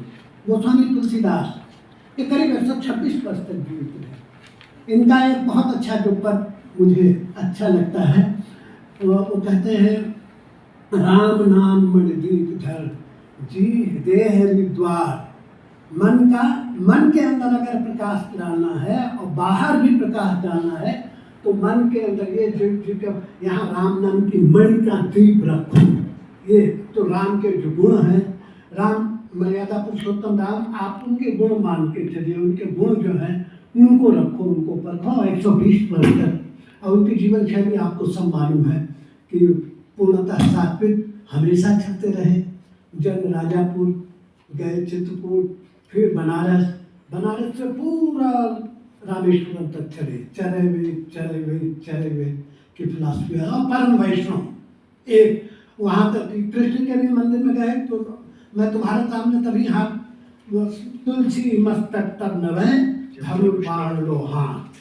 तो ऐसे व्यक्ति गुरु नानक ये भी 70 वर्ष तक रहे। वो कहते थे एक ओंकार एक प्रभु है। ऐसे व्यक्ति वो भी चले, कहाँ से कहाँ तक गए आप देखिए। तो अब आप आइए, टोडरमल उसी काल के हैं, ये भी 90 वर्ष तक रहे, परम वैष्णव। आप कल्पना करिए ये मध्यकाल का भारत है जिसमें, और ये सारी चीजें हिस्टोरिकली प्रूवन है, यहाँ कहीं वो नहीं। शाहजहां केवल 70 वर्ष। देखिए उनके जीवन शैली में परिवर्तन, उनके खान पान में परिवर्तन। औरंगजेब 89 वर्ष।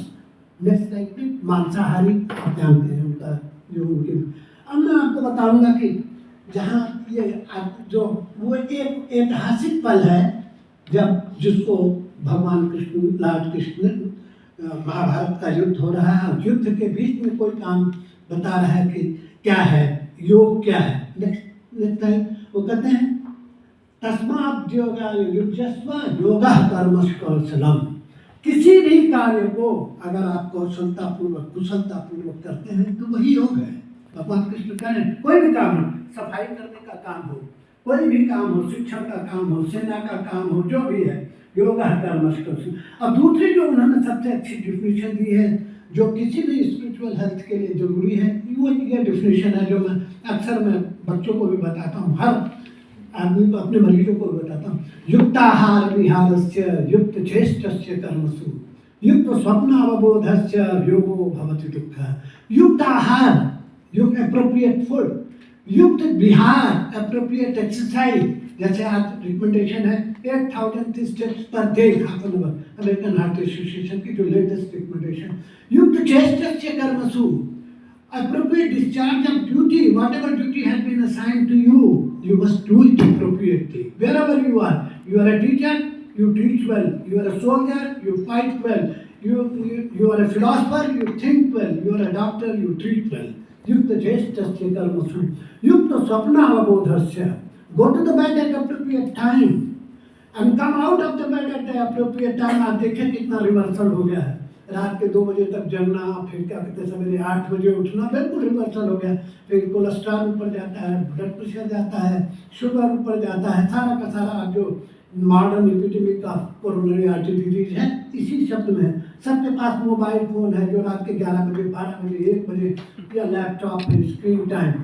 तो योगो युक्त स्वप्नावबोधस्य योगो, कृष्ण यही योग है, यही योग है। अगर तुम ये कहोगे, ये तुम करोगे तो तुम्हें दुख नहीं होगा, तुम्हें कोई सफरिंग नहीं होगी। ये 6ठे चैप्टर का। और बाद में क्या कहते हैं, न तेषाम नित्याभियुक्तानाम योग क्षेमम वहाम्यहम्। अगर तुम ये करोगे तो तुम्हारी रक्षा मैं करूँगा। यूरोपियन हार्ट जर्नल में कोविड के पीरियड में हार्वर्ड से ये पेपर है जिसमें ये उन्होंने कहा है कि हम लोगों ने ये फिलॉसफी अपनाई योग की कोविड के पीरियड में। मुंह पे मास्क बांधना है, मास्क बांधना है, क्लीनिनेस ऑब्जर्व करना है, लेकिन मरीज की सेवा करना है। ये फोटो जो मैंने आपको दिखाया ये मैंने यूरोपियन हार्ट जर्नल से लिया है। तेषाम नित्याभियुक्तानाम योग क्षेमम वहाम्यहम्। अर्जुन तुम ये करोगे तो तुम्हारा योग क्षेम की जिम्मेदारी मेरी है। और यही हुआ कोविड के पीरियड में, यही हुआ। हम लोग इस उम्र में भी काम करते रहे, बहुत सारी चिकित्सा काम, हालांकि उसमें डेथ भी हुई। We lost our years and years in medical fraternity, but at the same time, most of the people did it. Next slide please. ये अगर आपको स्पिरिचुअल हेल्थ में जो सबसे बड़ी चीज है, ये मैंने पतंजलि योग सूत्र से लिया, 8 स्टेप्स ऑफ योगा है। आजकल लोग योग समझते हैं कि मैंने ये एक्सरसाइज कर दिया, इस तरीके के साथ योग, ये नहीं है। पहला स्टेप तो उसका यम है, सेल्फ डिसिप्लिन। और जो यम क्या है, यम है कि अहिंसा सत्यम अस्तेयम शौचमिंद्रिय निग्रह। अहिंसा नॉन वायलेंस, शौच अहिंसा सत्य, सत्य मीन्स योर ट्रूथफुलनेस। अहिंसा सत्यम अस्तेयम, किसी की झूठ नहीं चुराना। शौचमिंद्रिय क्लीनलीनेस, पूरी कोविड की फिलॉसफी ही क्लीनलीनेस पर है। Clean your hands, clean your throat, clean your mouth, clean everything. Absolute sterility का जो कॉन्सेप्ट है, अहिंसा सत्यमस्तेयम शौचमिंद्रिय, इंद्रियों के ऊपर निग्रह। आपकी जो 5 इंद्रियां हैं, आंखों से बुरा मत देखो, कानों से बुरा मत सुनो, मुंह से गलत बात मत करो। जीभ का दूसरा काम है खाना, जंक फूड मत खाओ। अहिंसा सत्यमस्तेयम, सिगरेट मत पियो। समय में सिगरेट नहीं थी पतंजलि के टाइम में, ये तो 17वीं सेंचुरी में आए, लेकिन उसमें है ये कॉन्सेप्ट में इनबिल्ट है। सत्यमस्तेयम शौचमिंद्रिय मन। Then there are core regulations. Then comes your physical posture, then comes your deep breathing, pranayama, then comes your control on 5 senses, pratyahara, then concentration, then meditation, and highest stage of meditation. इतने 8 steps हैं। हम लोग तो आजकल step ही jump कर रहे हैं। आप सीढ़ियों से जाना है, आप 4थी सीढ़ी पे एकदम से जाएंगे तो पैर टूटेगा तो नहीं, क्या होगा? You will not get the advantage, you will not reach the fullest advantage of that योग। तो इससे किसी भी स्पिरिचुअल हेल्थ के उसमें हमारे ख्याल से फर्स्ट स्टेप होगा आपका सेल्फ डिसिप्लिन का। अहिंसा सत्यमस्तेयम शौचमिंद्रिय निग्रह। Next slide please. This is the article, again it has come, heart mind and soul, spirituality in cardiovascular medicine.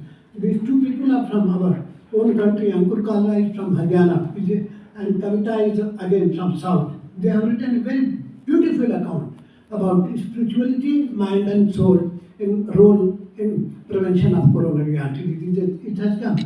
Now I will give you some examples, living examples. I gave you the examples of the middle age. Now I am giving you living examples. Who are the people who are spiritual people to my mind? Swami Shivanand, 126-year-old. I think many of you must have seen him during Padma Shri Award. How did he did the Sastang Pranam. Many of us may not be able to do Sastang Pranam at the age of 50 even if I wish, but he did Sastang Pranam. And what is the basic? Completely vegetarian, only milk, pranayam every day. Gets up early in the morning around 4. He is still there in Kashi. Those of you who are interested, when you go to Kashi, you can meet him on the river bank of Ganges. Professor Guleria of this place. He was, after retiring from this place, he was at UCMS, where I was reader number 2. I had the chance to serve under him for 2 years, and I had seen him. What a person! Even now he is practicing, but completely vegetarian, very disciplined person. You can time his watch, your watch with his arrival and departure. Professor Turi, my teacher, professor of orthopedics, he is still coming to Bimhans, now of course in Mulchan. He is still coming, my teacher. Almost every week I meet him. Wonderful, 91 plus, does exercise every day, no smoking, no tobacco, nothing of that sort. Completely spiritual. He is completely spiritual man. He sees in his patients the Lord. He says me very often that son, ये तो बाबा विश्वनाथ का प्रसाद है. He was in Banaras for 10 years, 15 years. He was my teacher, professor of orthopedics. I had seen him. Completely spiritual. Another person, Professor Khalilullah. Again, disciplined person. No tobacco, no smoking. Very, very spiritual person that way. So I am a skillful person. So I have given you this list is very long with me because I keep on asking about people. So if I have to summarize in 4 lines in my own life, I will say this: निज मन में नित झांको देखो, which I tell to every patient who comes in my clinic. Please devote 15 minutes, 20 minutes every day and look into yourself, peep into yourself and see what you have done. निज मन में नित झांको देखो, अध्यात्म शुद्ध कितना पेखो. पेखो मीन्स आल्सो मीन्स देखो, अवध का शब्द है ये. माने inside you see, inside your own heart, search your own soul, how much clean it is. अध्यात्म शुद्ध कितना पेखो, संवाद सदा नियमित करना. You must have dialogue with your own soul every day. You must please devote some time for your own health, for your own spiritual health.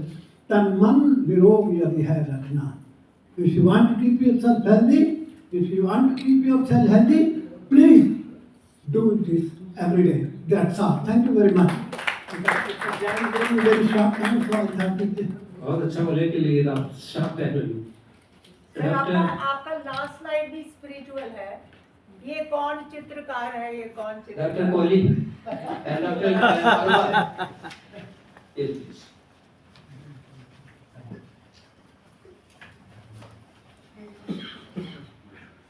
के बारे में एक तो ये कि जो हमारी आत्मा है, आत्मा को माइंड को कंट्रोल करना चाहिए, जो होना चाहिए लेकिन होता नहीं है.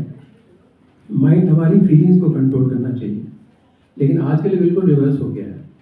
हमारी फीलिंग्स माइंड को कंट्रोल कर रही हैं और माइंड हमारी आत्मा को कंट्रोल कर रहा है. ज़्यादातर जो प्रॉब्लम्स हैं, जो हेल्थ रिलेटेड प्रॉब्लम्स हैं, वो सब मेरी समझ में इसी वजह से है. जब तक हम अपनी आत्मा से जुड़ेंगे नहीं, तब तक इसको हम रिवर्स नहीं कर पाएंगे इस प्रोसेस को. दूसरी बात यह है कि हम सच्चिद आनंद के बारे में बात करते हैं. सच्चिद आनंद ही है, यानी कि सच, जहाँ से हमारी सब फीलिंग्स ओरिजिनेट करी हैं. जो प्योर फीलिंग्स हैं वो है प्रेम भावना. सच में ही सब कुछ आ जाता है, उसी में निर्मलता आ जाती है, उसी में फॉरगिवनेस आ जाती है, सब प्रकार के प्रेम आ जाते हैं. तो जब तक हम अपनी आत्मा से नहीं जुड़ेंगे और आत्मा परमात्मा से नहीं जुड़ेगी, तब तक हम सच्चिदानंद को प्राप्त नहीं कर सकते. जब उसको करेंगे तभी हम पूरी तरह से स्वस्थ रह सकते हैं. और तभी जैसा डॉक्टर जैन साहब ने कहा था कि जो हमारे नेगेटिव इमोशंस हैं, एंगर है, इस तरह की जो एनवी है, हेट्रेड है, इसको हम कह के दबा के ठीक नहीं कर सकते. जब हम अंदर से जुड़ेंगे तो हमारे अंदर ऊंची भावनाएं जागृत होंगी, उसके बाद ही ये चीज़ें बाहर निकलेंगी. एक चीज़ और कहना चाहता हूँ कि इसी सब के ऊपर एक डॉक्टर कैंडिस बर्ट, उन्होंने किताब लिखी थी मॉलिक्यूल्स ऑफ इमोशन. मेरे ख्याल से 2014 में या 13 में प्रिंट हुई होगी. उन्होंने इसके ऊपर पहली बार साइंटिफिकली प्रूव किया था कि जितनी भी फीलिंग्स और इमोशंस होते हैं वो किसी न किसी न्यूरोपेप्टाइड को स्टिमुलेट करते हैं. तो पहली बार ये प्रूव हुआ है. हमारे पास ऑलरेडी साइंटिफिक बेसिस है. Molecules of emotion, doctor Candace Pert, ये यूएस से पब्लिश हुई थी. तो हमारे पास ऑलरेडी साइंटिफिक प्रूफ है जो बताता है कि हमारी फीलिंग्स और इमोशन किस तरह से हमारे पेप्टाइड्स को जागृत करती हैं, जिसकी वजह से हमारी हेल्थ के ऊपर जो इफेक्ट पड़ता है। एक पॉइंट और कहना चाहता हूँ जो कि हमारे योग से संबंधित है। योग में हम बात करते हैं 7 चक्रों की। वैसे तो उसके ऊपर पे और कई सारे चक्र हैं, वो रियलाइजेशन के बाद ही हम पहुँचते हैं। जितने भी चक्र हैं, एक एक चक्र का किसी न किसी एनाटॉमिकल स्ट्रक्चर से रिलेशनशिप है। अगर हम कहते हैं अनाहत चक्र है तो उसका कार्डियक प्लेक्सस से संबंध है। इस तरह से सबका संबंध है। जब हम अपने सूक्ष्म शरीर से जुड़ते हैं, अपने चक्रों वगैरह हम बैलेंस में रख सकते हैं, तो जितने भी उनसे रिलेटेड एनाटॉमिकल स्ट्रक्चर हैं वे सब प्रभाव में आएंगे। इसी के ऊपर बेस्ड है चक्रा मेडिटेशन, जिसके अलग मंत्र होते हैं। हर चक्र का अलग कलर होता है। हर कलर भी प्रभावित करता है हमारे सिस्टम्स को। उसकी जो पंक्ति होती है वो कुछ न कुछ नई चीज़ दर्शाती हैं। ऐसे अगर देखा जाए आज्ञा चक्र का तो डायरेक्ट रिलेशनशिप है हमारे नर्वस सिस्टम से। उसका हमारी सर्केडियन रिदम से रिलेशनशिप है, और सर्केडियन रिदम का हमारी हेल्थ से बहुत गहरा संबंध है। उसके ऊपर भी बड़ी अच्छी किताब निकली है वेरी रिसेंटली, सर्केडियन रिदम के ऊपर डॉक्टर पांडा ने लिखी है। अभी शायद 3-1 साल पहले पब्लिश हुई होगी। बहुत डिटेल में उन्होंने सब बताया है कि एक एक ऑर्गन की अपनी बॉडी क्लॉक होती है, और वो क्लॉक जब तक ठीक से फंक्शन नहीं करेगी तब तक हम स्वस्थ नहीं रह सकते। इसीलिए हर चक्र के ऊपर अगर हम मेडिटेट करेंगे तो हमें उसके हेल्थ बेनिफिट्स मिलने वाले हैं। ये सब स्पिरिचुअलिटी से ही रिलेटेड है।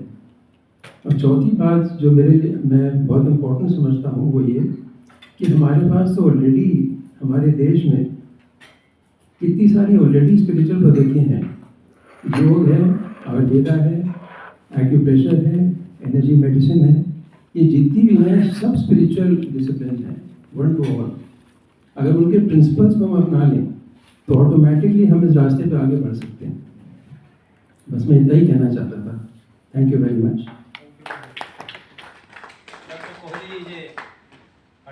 सर्जन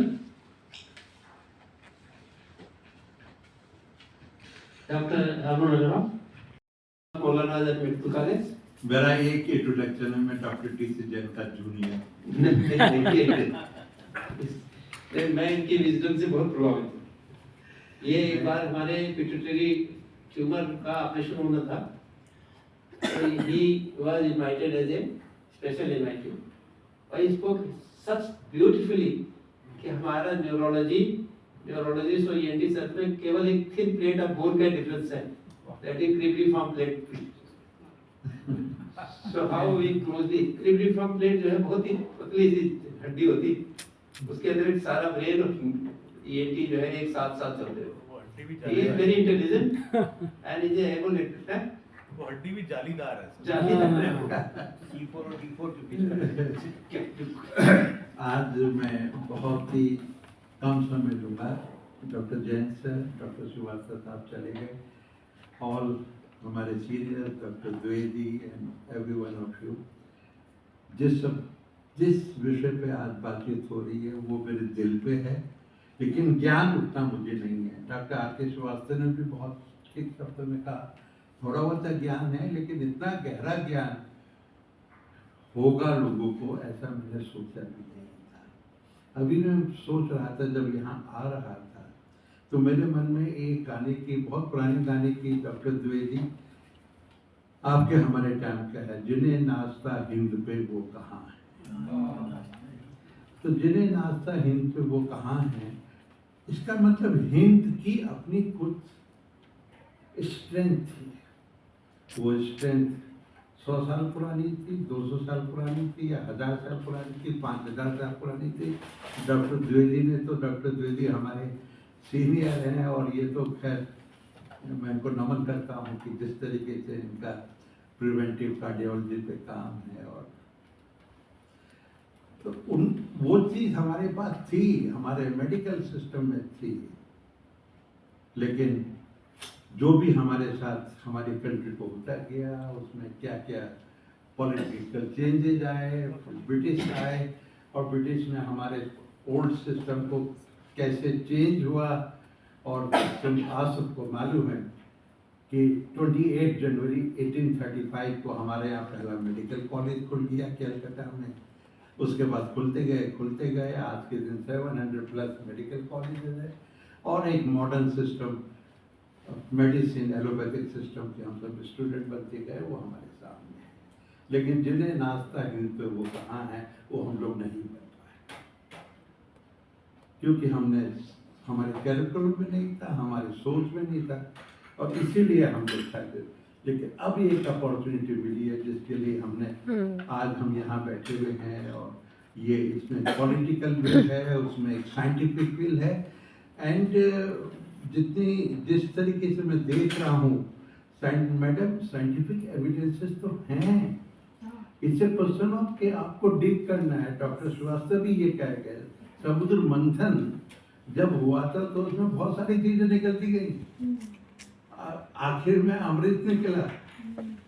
तो फिर जब हम जितना मंथन करेंगे आपस में, और जिस तरीके से डॉक्टर जैन और डॉक्टर श्रीवास्तव साहब लीडरशिप ले रहे हैं, और all over India, all over globe जब इसमें एक्सपर्ट आएंगे, और हमारा जो एक एम है कि हम स्पिरिचुअल हेल्थ, डॉक्टर जैन मैं एक चीज़ नहीं समझ पा रहा हूँ, स्पिरिचुअल साइंस तो क्या मेडिकल डॉक्टर्स को चाहिए? नहीं, इट्स एवरीबॉडी रिक्वायर्स, वकीलों को भी चाहिए, आपको इंजीनियर्स को भी चाहिए। लेकिन शायद ये जो हेल्थ गिवर्स हैं, अमिताभ वर्मा जी मेरे पुराने दोस्त हैं, हम दोनों साथ साथ एम्स में थे, इन्होंने कहा ना सब कुछ बदल गया, इनका सब कुछ बदल गया, लेकिन ड्रेस, वाइट ड्रेस तब भी ऐसी थी और अब भी ऐसी है। वही वाइट जूते और वही वाइट ड्रेस। सोच जरूर अब तुम्हारी बहुत ऊंची हो गई है। तो ये सब देखते हुए हमारे पास केवल उस एविडेंसेस को हमको निकालना है, और उस निकाल के उसको हम लोग एक पूरे डॉक्यूमेंट के फॉर्म पे, एंड जैसा आपने कहा मैडम, आप ICMR को साथ लेके चलें, ऑर्गेनाइजेशन को साथ लेके चलें, और हम सब आपके साथ हैं। Doctor Jain, all India institute director से भी डॉक्टर श्रीवास्तव से मेरी 1-2 बार बात हुई है, हम सब आपके साथ हैं। आप लोग लीड लेंगे तो ये तो लीड होगी तो इंडिया में नहीं ग्लोबली जाएगी। आप देखिए तो सही, ये जो हमारी स्ट्रेंथ है इंडिया की, वो तो ग्लोबल वैसे भी वो लोग समझ रहे हैं, and this will be a parallel chapter for us to show here. Thank you. Thank you very much. Thank you very much, Dr. Agarwal. We would like to have your cooperation, particularly when we are framing the curriculum. Dr. Agarwal साहब, AK Agarwal जी sir, जब frame करेंगे curriculum, आपको guide करना हाँ है। Sir, बिल्कुल, वो तो हम सब बैठेंगे। हम सब नहीं, आप ज़्यादा करें। Years now in the US, and I've been involved with the School of Medicine curriculum program, and I think somebody has brought out very nicely that we have to understand the mind of the people who are coming into there, and that's a very important aspect of it. And secondly, since I have been having projects in different parts of the world, including Africa and Central America and South Africa, for PEPFAR as an advisor for the US government in HIV/AIDS program, but in infectious diseases. So the one thing which we have seen, the areas where we have just one medical school, for example, Zambia, you'll be surprised that the whole country has just one medical school, and still they don't have resources. And the only thing which they really look for, and they train their physicians or the medical professionals to also give the hope in form of spiritual well-being or and that really helps them out in betterment of the patients, because these are chronic patients and they don't have medications. And that has been first-hand experience where we come across in this, is because when we don't have medications, we don't have resources, and we are trying to address the problems there. And going forward from there, as somebody has brought out, the Mayo Clinic, Cleveland, and others are also working on mind-body medicine, and that has become very popular. I think yoga has been one of the instrumental altogether for bringing the Western world into that the sciences and spiritual science, particularly what we practice in the eastern part of the world altogether. And that has led to the belief in number of places where they also have chapels in most of the medical institutions or most of the hospitals. And you'll be surprised that even the doctors I have seen going there before going for an operating room just to make sure that they are having to have some surgery or something. That was Just- our vision for here also, Right. from the Oxford Center of Hindu Studies, where they had Hindu chaplaincy Right, right. for people who are terminal, and even doctors who are stressed out to have a prayer faith room kind of a thing. And that has turned out to be a blessing in disguise, because when we talk about veteran medicine or veteran hospitals in the US, you'll be surprised that people have gone so much trauma in different wars which US has been involved there, and they feel more comfortable and happy when they talk to a person who can look back and try to educate them in the area of spiritual aspect of it. I'm not talking about particular religious aspect, but the spiritual aspect of it. And that has been more or less instrumental in me getting involved. And I've been working with Dr. Jain on different aspects for many years when I was in the AIMS itself. So I think this is a good project. And let's try to make sure that we keep spiritual medicine or spiritual science as a subject, and start bringing religion into this picture, because that will really trigger off a lot of resistance and a lot of ill feeling about the good purpose which we happen to have. And I think if we do it in a scientific way and very professional aspect of altogether, then the whatever we do here is going to be recognized not only in India but also abroad, because there is need of our. We understand, because when we have patients of the cancer or other chronic diseases, that there is something more than the medicine which can really helping out there.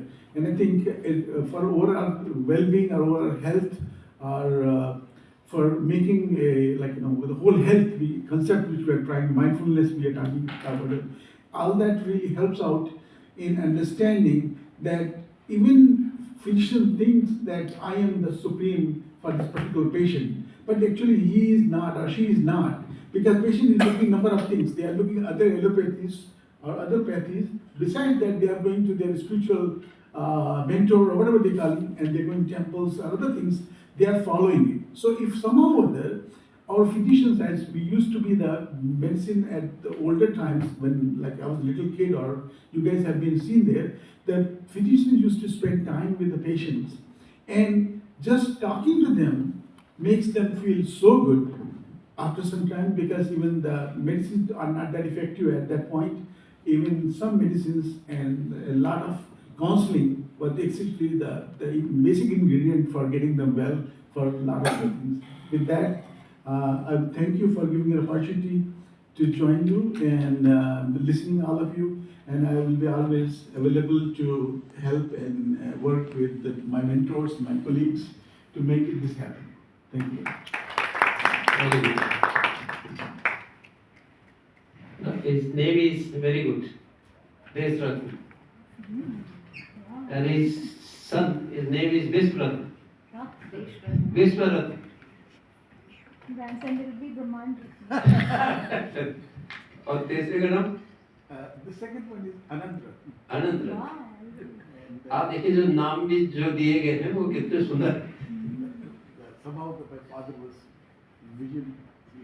इसका मतलब कि सब लोगों में बहुत अच्छी भावना है। Genetic inheritance. Doctor Madhav, doctor Madhav.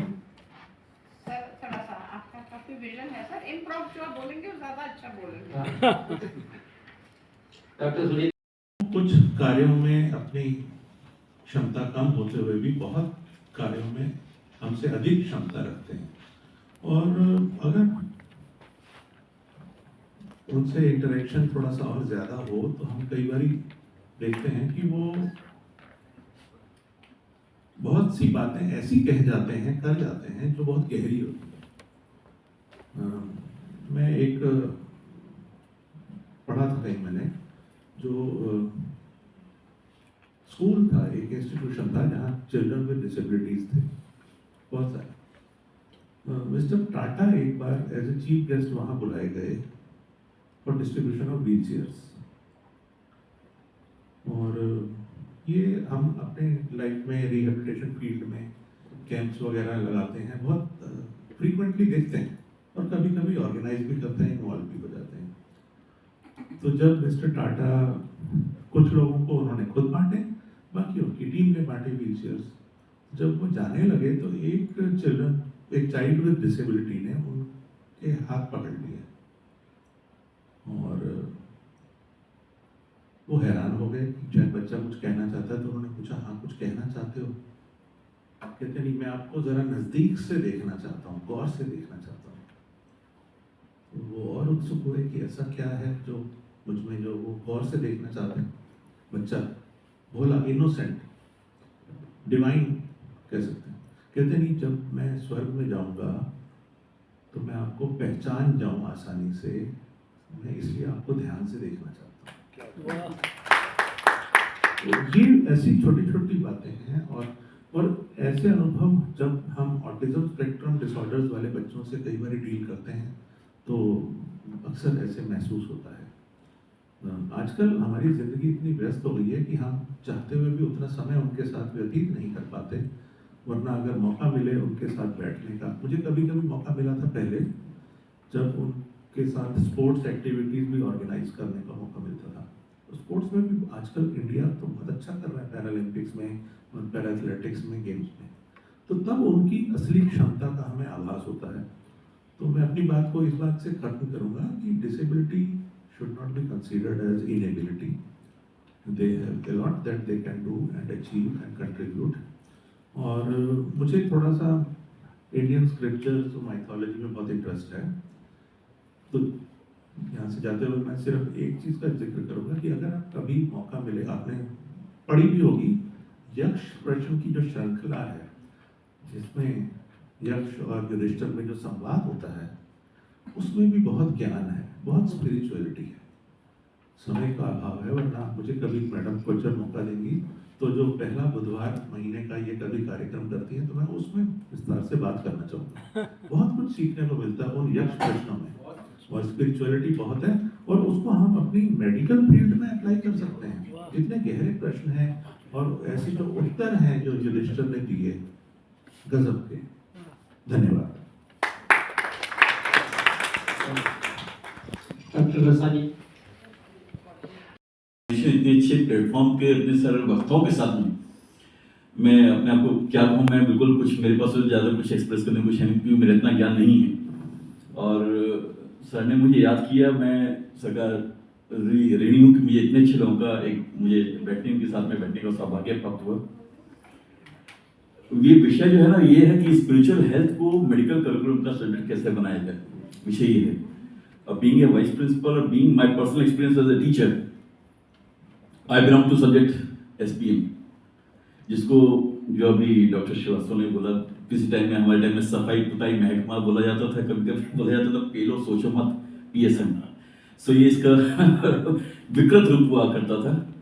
तो और अनफॉर्चुनेटली या फॉर्चुनेटली मैंने वो सब्जेक्ट ऑफ किया and I don't regret, because what I personally feel कि मैं अपने आप को जो कुछ एक्सप्रेस कर पाता हूँ अभी इसमें कर पाता हूँ।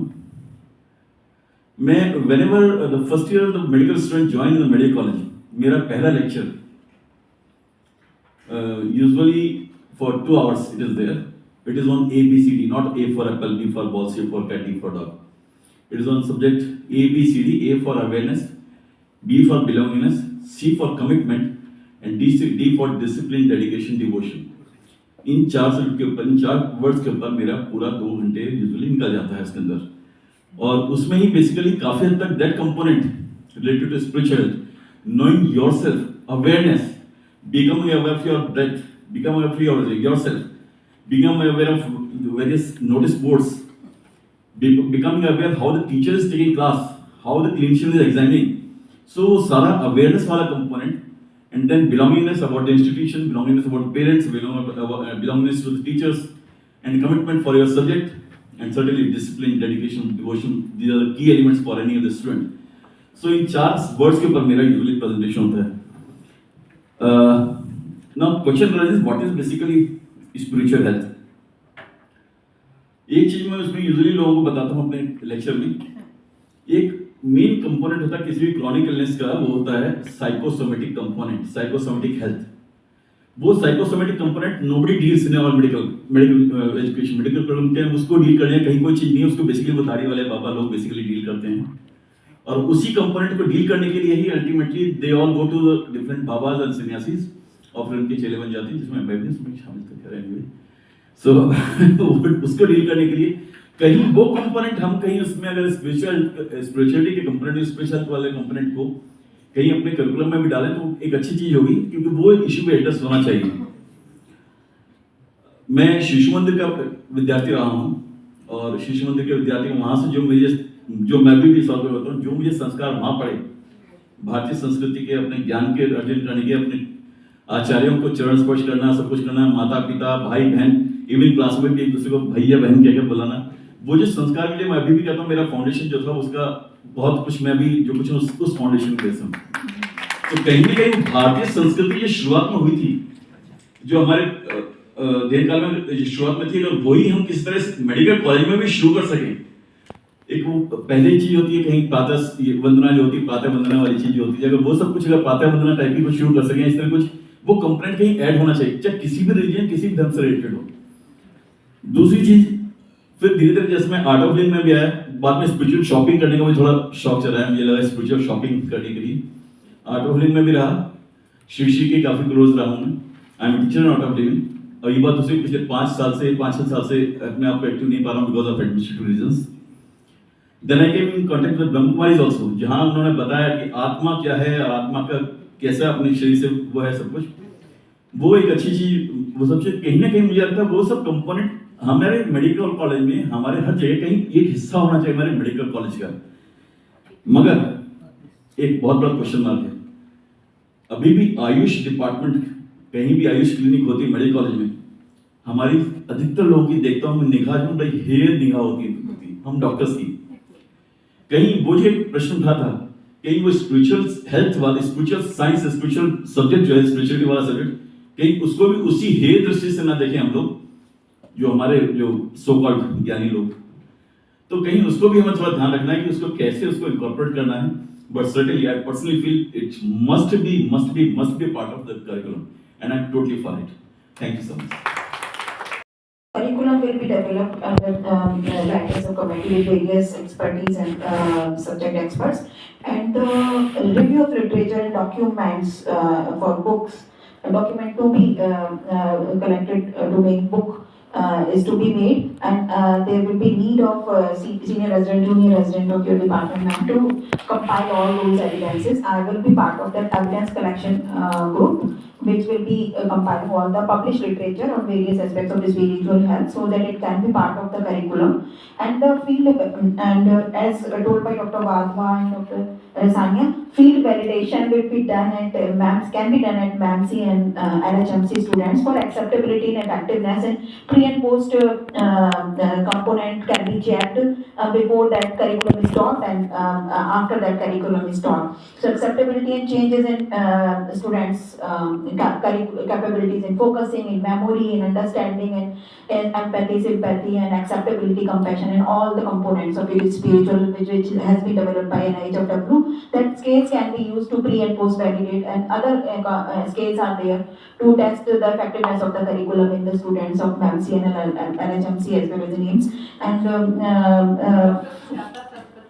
might be from the Department of Psychiatry and Clinical Psychology. She's not well cup and go. We want to have here the college protocols. She will also be part of this questionnaire based and scale based. And when there is a need for urgently making a protocol for ICMR to seek ICMR fund for validation of curriculum of spiritual department of spiritual sciences, and for the component of the testing should be spiritual health curriculum validation in the field. Making will be first part of the process, and diet and health. And Vedic diets and effect on health, and Jain diets and health, and the breathing techniques and meditation and effect on various diabetes and cancer पर हम focus करके effect of meditation on diabetes and cancer पर ये पूरा एक protocol बना के colleague from the palliative IRCH. care department, IRCH. She and I have worked very closely for the palliative therapy, music therapy, and talking to them, dignity of dying and all. And Sujata Panda, please, quickly in one line, tell what you do and how you can help in the Vedic diet. Quick. Breathing also. She is a double gold medalist in naturopathy, yoga and Ayurveda. And she is our research associate. Because when we did Prakash Mein, pandemic related awareness, knowledge and action supported health management amongst youth. So as sir, you were talking about awareness, we trained 10 lakh medical and nursing students all over India over the past 14-15 years. It was a project funded by IT Ministry and CDAC Noida. They were our partners in this. And 3 domains we had: modules for COVID management, modules for general pandemic management, कि आज COVID है कल कुछ और आ जाए. And the third one was psychosocial communication skills and spiritual well-being, where at least 8 or 10 presentations we had on spiritual health, including how scriptures give us succor and anchor and all that. So Sujata Panda, will you be part of this talk? Please, please.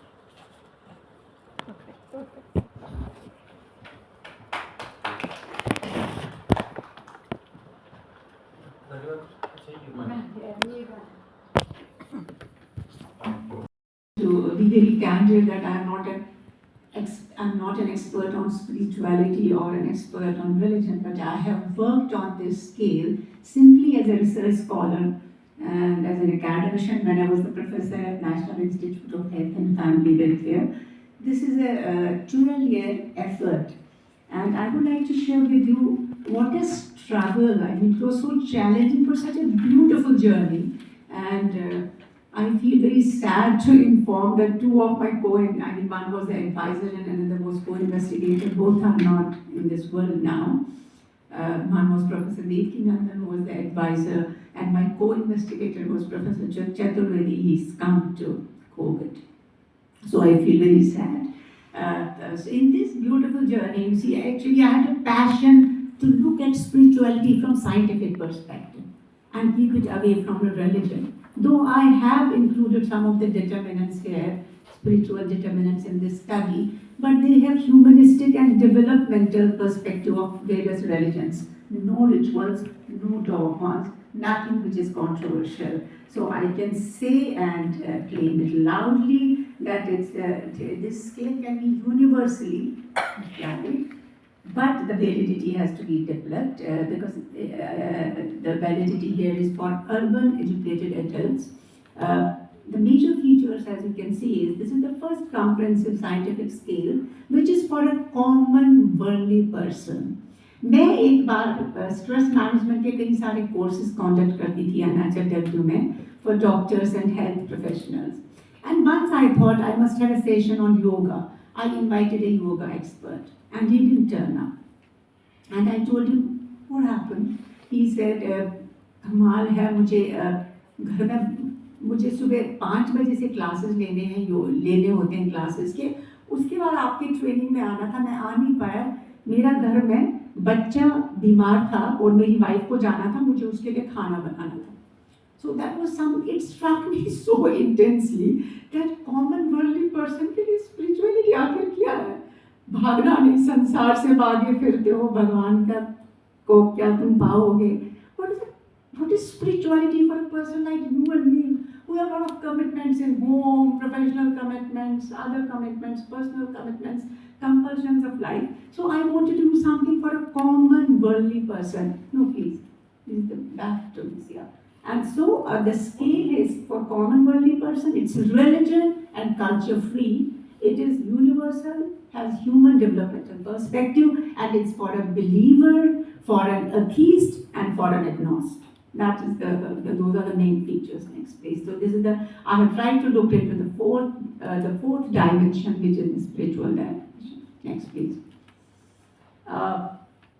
There's a lot of research to say now that there's a spiritual center in the brain, and that is the basis, the neuropsychological basis. Next, please. Yeah. The 3 dimensions already are available there, and I was trying to look into the 4th dimension, and I wanted to demystify it. That is why I wanted to make it for the common worthy person.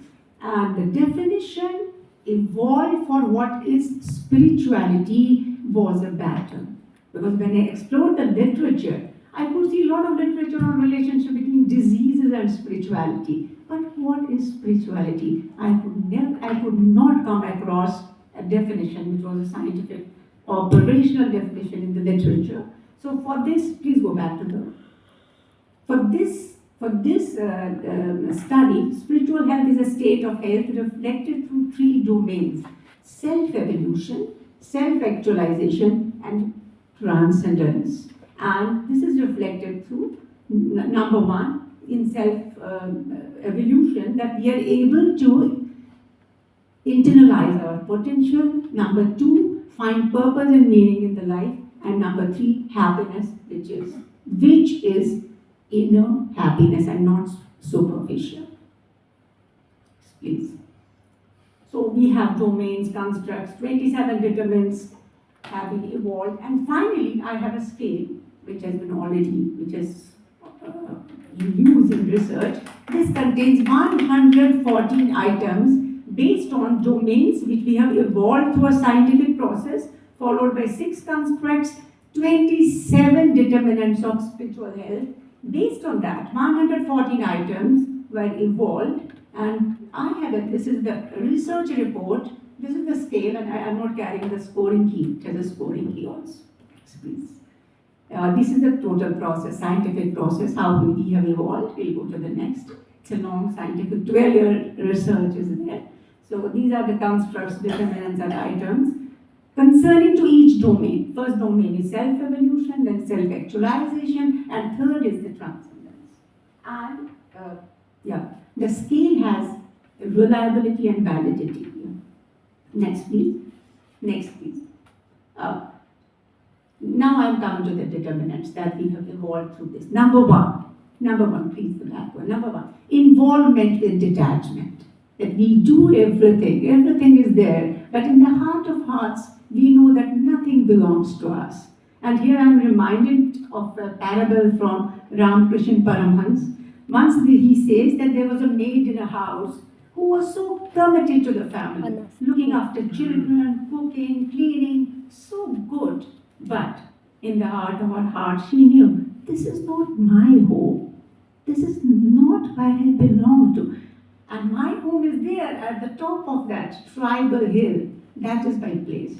So that's parable which we can kind of compare with our existence, that this is not our home and we don't belong to this place. So we have to do everything, but with a sense of detachment. Number 2, and let me tell you, I want to share with this August gathering here that everything has been scientifically evolved, these 114 items. They have all reliability and validity. Number 2, I was at number 2. Finding deeper meaning of life. What is the purpose? Why? What for I am here? So exploring for each one of us. Value for time. Today we are talking, I take classes on stress management. I teach a lot of time budgeting, even for old people. I say, सारे बुढ़ों को time management सिखाओ. Time budgeting is very important to be happy and to be creative. So value for time is the third determinant. 4th is creativity. Doing something out of box, doing something new, even for the elderly people, even for a nursery child. It cuts across all the age groups. Creativity comes under the self-actualization domain of our scale. Then love, universal love, and universal love, once it's cultivated and it's nurtured through workshops and programs and social media, it neutralizes ego, jealousy, unhealthy competitions, and greed. Otherwise, you see, I have shown Mars here, all the 4 determinants are on Mars, and which is not accessible, which is not reachable. And love is an instrument which just dissolves once we are kind of engineered to think and to feel that way through emotional intelligence, and can neutralize. Extending self. extending self, sharing, caring, having the humility to beg for help. I recall our family had a terrible COVID catastrophe, and entire family was serious, and I was the only one person out. And I would openly like to thank Dr. Deepak Shukla, and the way I would call him, bombard him with calls to help me. And thank you so much, sir. It's extending self earlier. Extending self, that's begging for help. I mean, ego should be under control, that we should be able, have the humility to beg. At the same time, have the grace to extend help, to help people who are in need. Questioning injustice is also one of our determinants in spiritual health scale. That's assertion. Anything going wrong, you have to stand for it. You have to stand for it and not succumb to the something which is not acceptable. Next, please. Laughter, Hasi Yoga, it is in our Indian philosophy and thought. Hasi Yoga, it's considered to be yoga now, and we see a lot of research is available on, and our Madan Kataria is the pioneer of that. Aesthetics, art, music, painting, everything, it's also there. Introspection, contemplation, self-reflection, mujhe chahiye kya? What do I need? What I don't need? Why am I here? What's the meaning of my life? What is the purpose of my existence? Introspection, commitments. Anyone who goes off the commitments, whether professional and personal, cannot be spiritual at all. Compassion, forgiveness, empathy, selfless action. These are three more. You see, I'm reminded of Viktor Frankl, I have already named. There's an episode, Viktor Frankl, who was in the Nazi concentration camp. Once he came out, he was practicing psychotherapist. Once at 3 a.m. in the night, he gets a call from one of his patients. Says, "Doctor, I want to commit suicide." Now, Viktor Frankl, from 3 a.m. night to, I don't know, 5 a.m., he is trying to convince her not to commit the suicide. He gave her 20, 30 arguments, and she banged the phone. She said, "Mujhe fir bhi atmahatya karni hai. I am not convinced with any of your arguments." Next morning, when he's in the clinic, and the lady lands, he says, "Oh, you're alive. For God's sake, just tell me, out of my 20 arguments, what convinced you not to commit the suicide?" ऐसा कौन सा argument था 20 arguments में से जिसने आपको आत्महत्या से रोका? You know what she said? She said none. She said none of the arguments. Then he asks her, तो फिर कैसे आपने आत्महत्या नहीं की? She said, just because you listen to me with empathy at 3 a.m. in the night. This is the power of listening. And it's spiritual dimension, but has a direct meaning for stress management, anxiety management in psychotherapy. Empathy, compassion, forgiveness. 61% cancer patients' forgiveness issues. Treats cancer, reduces anger, hatred, unforgiveness makes one sick. There is a research to tell us that people who are in the terminal illness at dying point, and there are some issues, some enemies in their life, hostile people whom they have not been able to forgive. And the moment they forgive, they start responding to the treatment. Research. And selfless action. Selfless action, please go back. I'm talking of charity, philanthropy, and here I would like to specially mention, it has to be sacred. Because charity, if I do charity and then I boast, I have a lot of ego about it, and I claim, I talk about it, and all the time I think I helped him, I helped her, it's no charity. So I have got selfless action. Nature. ये किस कवि की कल्पना का चमत्कार है? ये कौन चित्रकार है? ये कौन चित्रकार है? Naturalist. Next, please. Yeah, here I would like to mention, as I told you, this is a scale for an agnostic, believer and atheist, and I told you it's not a religion-based scale, but yoga, faith and prayer have been included in this, which are universal, not connected to any religion. Only these three determinants are part of the scale. This is the scale at a glance. This is the take-home message. Yeah, these are the other details. This is the scoring key. Yeah, please go back. This is the scoring key. Yeah, please go back.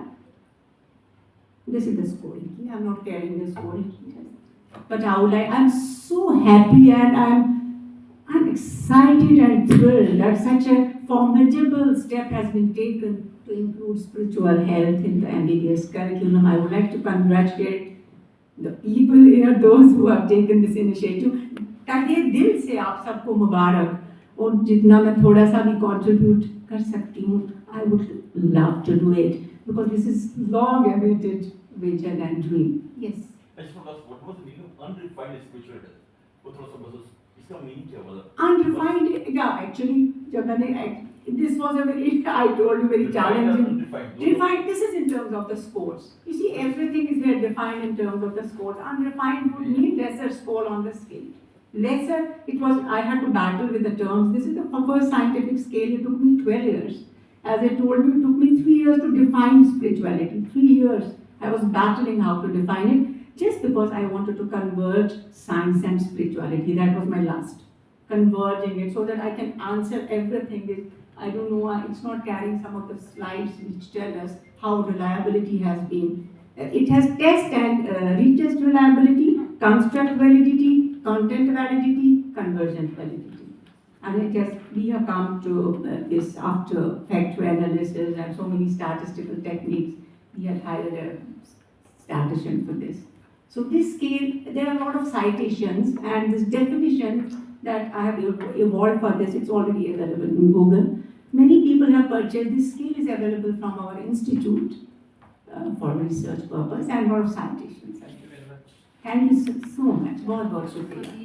That's what is required. Very simple, small things. I can give a whole presentation sometime if you want, the whole strategy and the plan. So to be very brief, this is what I'd like to cover. Thank you so much. Is looking at their watch and probably in the process of winding up. I would just like to share the journey of this particular meeting.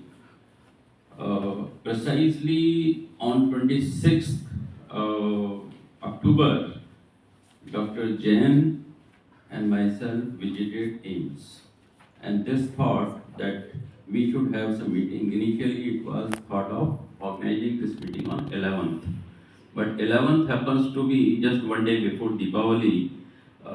4th was decided, and after that, in that meeting, we discussed, some presentations were made, and the background was thought of. And what has culminated that particular meeting today is, I feel that listening to all the experts, and particularly I am amazed to see that interest is there cutting across all the specialties. That's probably, to my mind, as a public health practitioner, I've been seeing that lot of things are happening, are in excellence also, but in silos. But this approach where means all, I would say, cutting across, may it be cardiologist, may it be neurologist, may it be the orthopedician, may it be the other public health practitioner, my colleague from community medicine, and we all agree that yes, there is a need, and it's not only need, it's being practiced. Most of us are in the age group of where we have made journey in the medical college, and now we are looking back. And what Dr. Srivastav very rightly said, that we have to consider that particular person at the age of 17 years entering in medical college, how we have to sort of inculcate interest in this particular subject. Subject is important, no doubt about that. and there is already decision on that. We cannot go back. That is in the larger interest. What Dr. Agrawal very rightly said, that something is missing, and this is the thing which is one of the aspects which is missing in the medical education, and probably taking it forward. And our colleague from advocacy very rightly again is part of this group. I feel that some sort of material nowadays in the digital media, YouTube, etc., because at least I was not aware that so much of evidences are already available. So much of sciences already exist. There is a need to have that type of things, and which need to be disseminated just to have the demand from the students also, because I know the dynamics here in this institute or in other AIIMS or other medical colleges. So we probably need. We have a dedicated team of undergraduates, postgraduates, the Residents Doctors Association, Society for Young Scientists, and the senior postdoctoral. और इतने विद्वान जनों और प्रबुद्ध जनों को सुनने के बाद कुछ भी कहने जैसा नहीं रह जाता, परंतु मंथन की दृष्टि से, सारगर्भिता की दृष्टि से आपने जो मुझे आदेश दिया है और इस संस्थान में इसकी नीड को लेकर के किस प्रकार से छोटी छोटी ऑर्गेनिक यूनिटीज़ हैं, चाहे वो डॉक्टर्स की हों, नर्सेस की हों, डॉक्टर्स की हों, पोस्ट डॉक्टरल रिसर्च स्कॉलर्स की हों, वो इसमें एक लघुतम कण बन करके किस प्रकार से इस बिल्डिंग को बना सकें, ऐसा एक प्रयास, क्योंकि एम्स एक संस्थान नहीं है, एक बिल्डिंग नहीं है, यह एक विचार है, और यह विचार यहाँ से जब निकलता है तो पूरे मानव जाति के लिए प्रेरणा स्रोत भी बनता है और उनके लिए एक सहयोग का भी कार्य करता है। एक छोटी सी ही सही परंतु सत्य कहानी है। शिक्षा के दो स्वरूप होते हैं, पहला है साक्षरता और दूसरा है संस्कार। साक्षर तो हम सभी लगभग हो गए आजादी के बाद से लेकर के, परंतु संस्कारित कितने हुए, यह प्रश्न मैं आप सभी के सामने बोलने की धृष्टता नहीं कर सकता, पर समाज के लिए जरूर एक सोचनीय विषय है कि कहाँ तक हम संस्कारित हुए। एक न्यूरोसर्जन गुजरात प्रांत के, सौराष्ट्र प्रांत के कोविड के दौरान एक जामनगर से लेके बड़े सरा करके कोई जगह है, वहाँ भी यात्रा कर रहे थे। सामान्य वेशभूषा में रहते हैं, कुर्ता पजामा पहनते हैं। डॉक्टर जयंती भाई इनका नाम है। जब वो बस में यात्रा कर रहे थे तो किसी पॉकेट मार ने उनका बटुआ काट लिया। सामान्य तौर पर एक मानवीय संवेदना के नाते बस में सभी लोग बहुत चिंतित हुए कि बस में किसका बस बटुआ कट गया। तो सामान्य वेशभूषा वाले व्यक्ति को देख करके सभी लोग उसके प्रति बड़ी संवेदना से भरे हुए थे कि अरे इतने सज्जन व्यक्ति का किसी ने बटुआ काट लिया। बस में बड़ी खुशखुशाहट होने लगी कि ऐसा नहीं होना चाहिए था, कहीं ड्राइवर और कंडक्टर मिले तो नहीं, इस प्रकार की बातचीत होने लगी। परंतु थोड़ी देर बाद जब उस व्यक्ति ने यह बताया कि नहीं, मैं एक चिकित्सक हूँ, एक डॉक्टर हूँ, तो अब खुशखुशाहट जरा दूसरे डायमेंशन में होने लगी। सबने कहा अगर डॉक्टर की पर्स कट गई तो ठीक ही हुआ। उस बस में बैठा हुआ एक सामान्य सा व्यक्ति था। उस व्यक्ति ने कहा, श्रीमान जी मैं आपको पहचानता हूँ, आप शायद जब इंटर्नशिप कर रहे थे तो एक बार आपने मरहम पट्टी मेरी की थी, आपने बहुत अच्छी तरीके से मुझे कंसोल किया था, आपने पूरी मेरी बात सुनी थी, और आपने ड्यूटी के बाद आप शायद आपका लंच टाइम था, आपने फिर भी वो नहीं गए और आपने बहुत, मुझे याद है कि आप वही डॉक्टर। उन्होंने कहा हाँ जी मैं वही हूँ, मैंने यही से MBBS की थी, यही इंटर्न था तब उस जमाने में। उन्होंने कहा यदि आप बुरा न माने तो अपनी यात्रा के कुछ पैसे यदि आप मुझसे ले लें, बाद में कभी जब हो तो मुझे दे दीजिएगा। उन सज्जन के दिमाग में उस यात्रा के दौरान, इस प्रकरण के दौरान समाज में चिकित्सकों के प्रति इस प्रकार का भाव, शिक्षकों के प्रति इस प्रकार का भाव।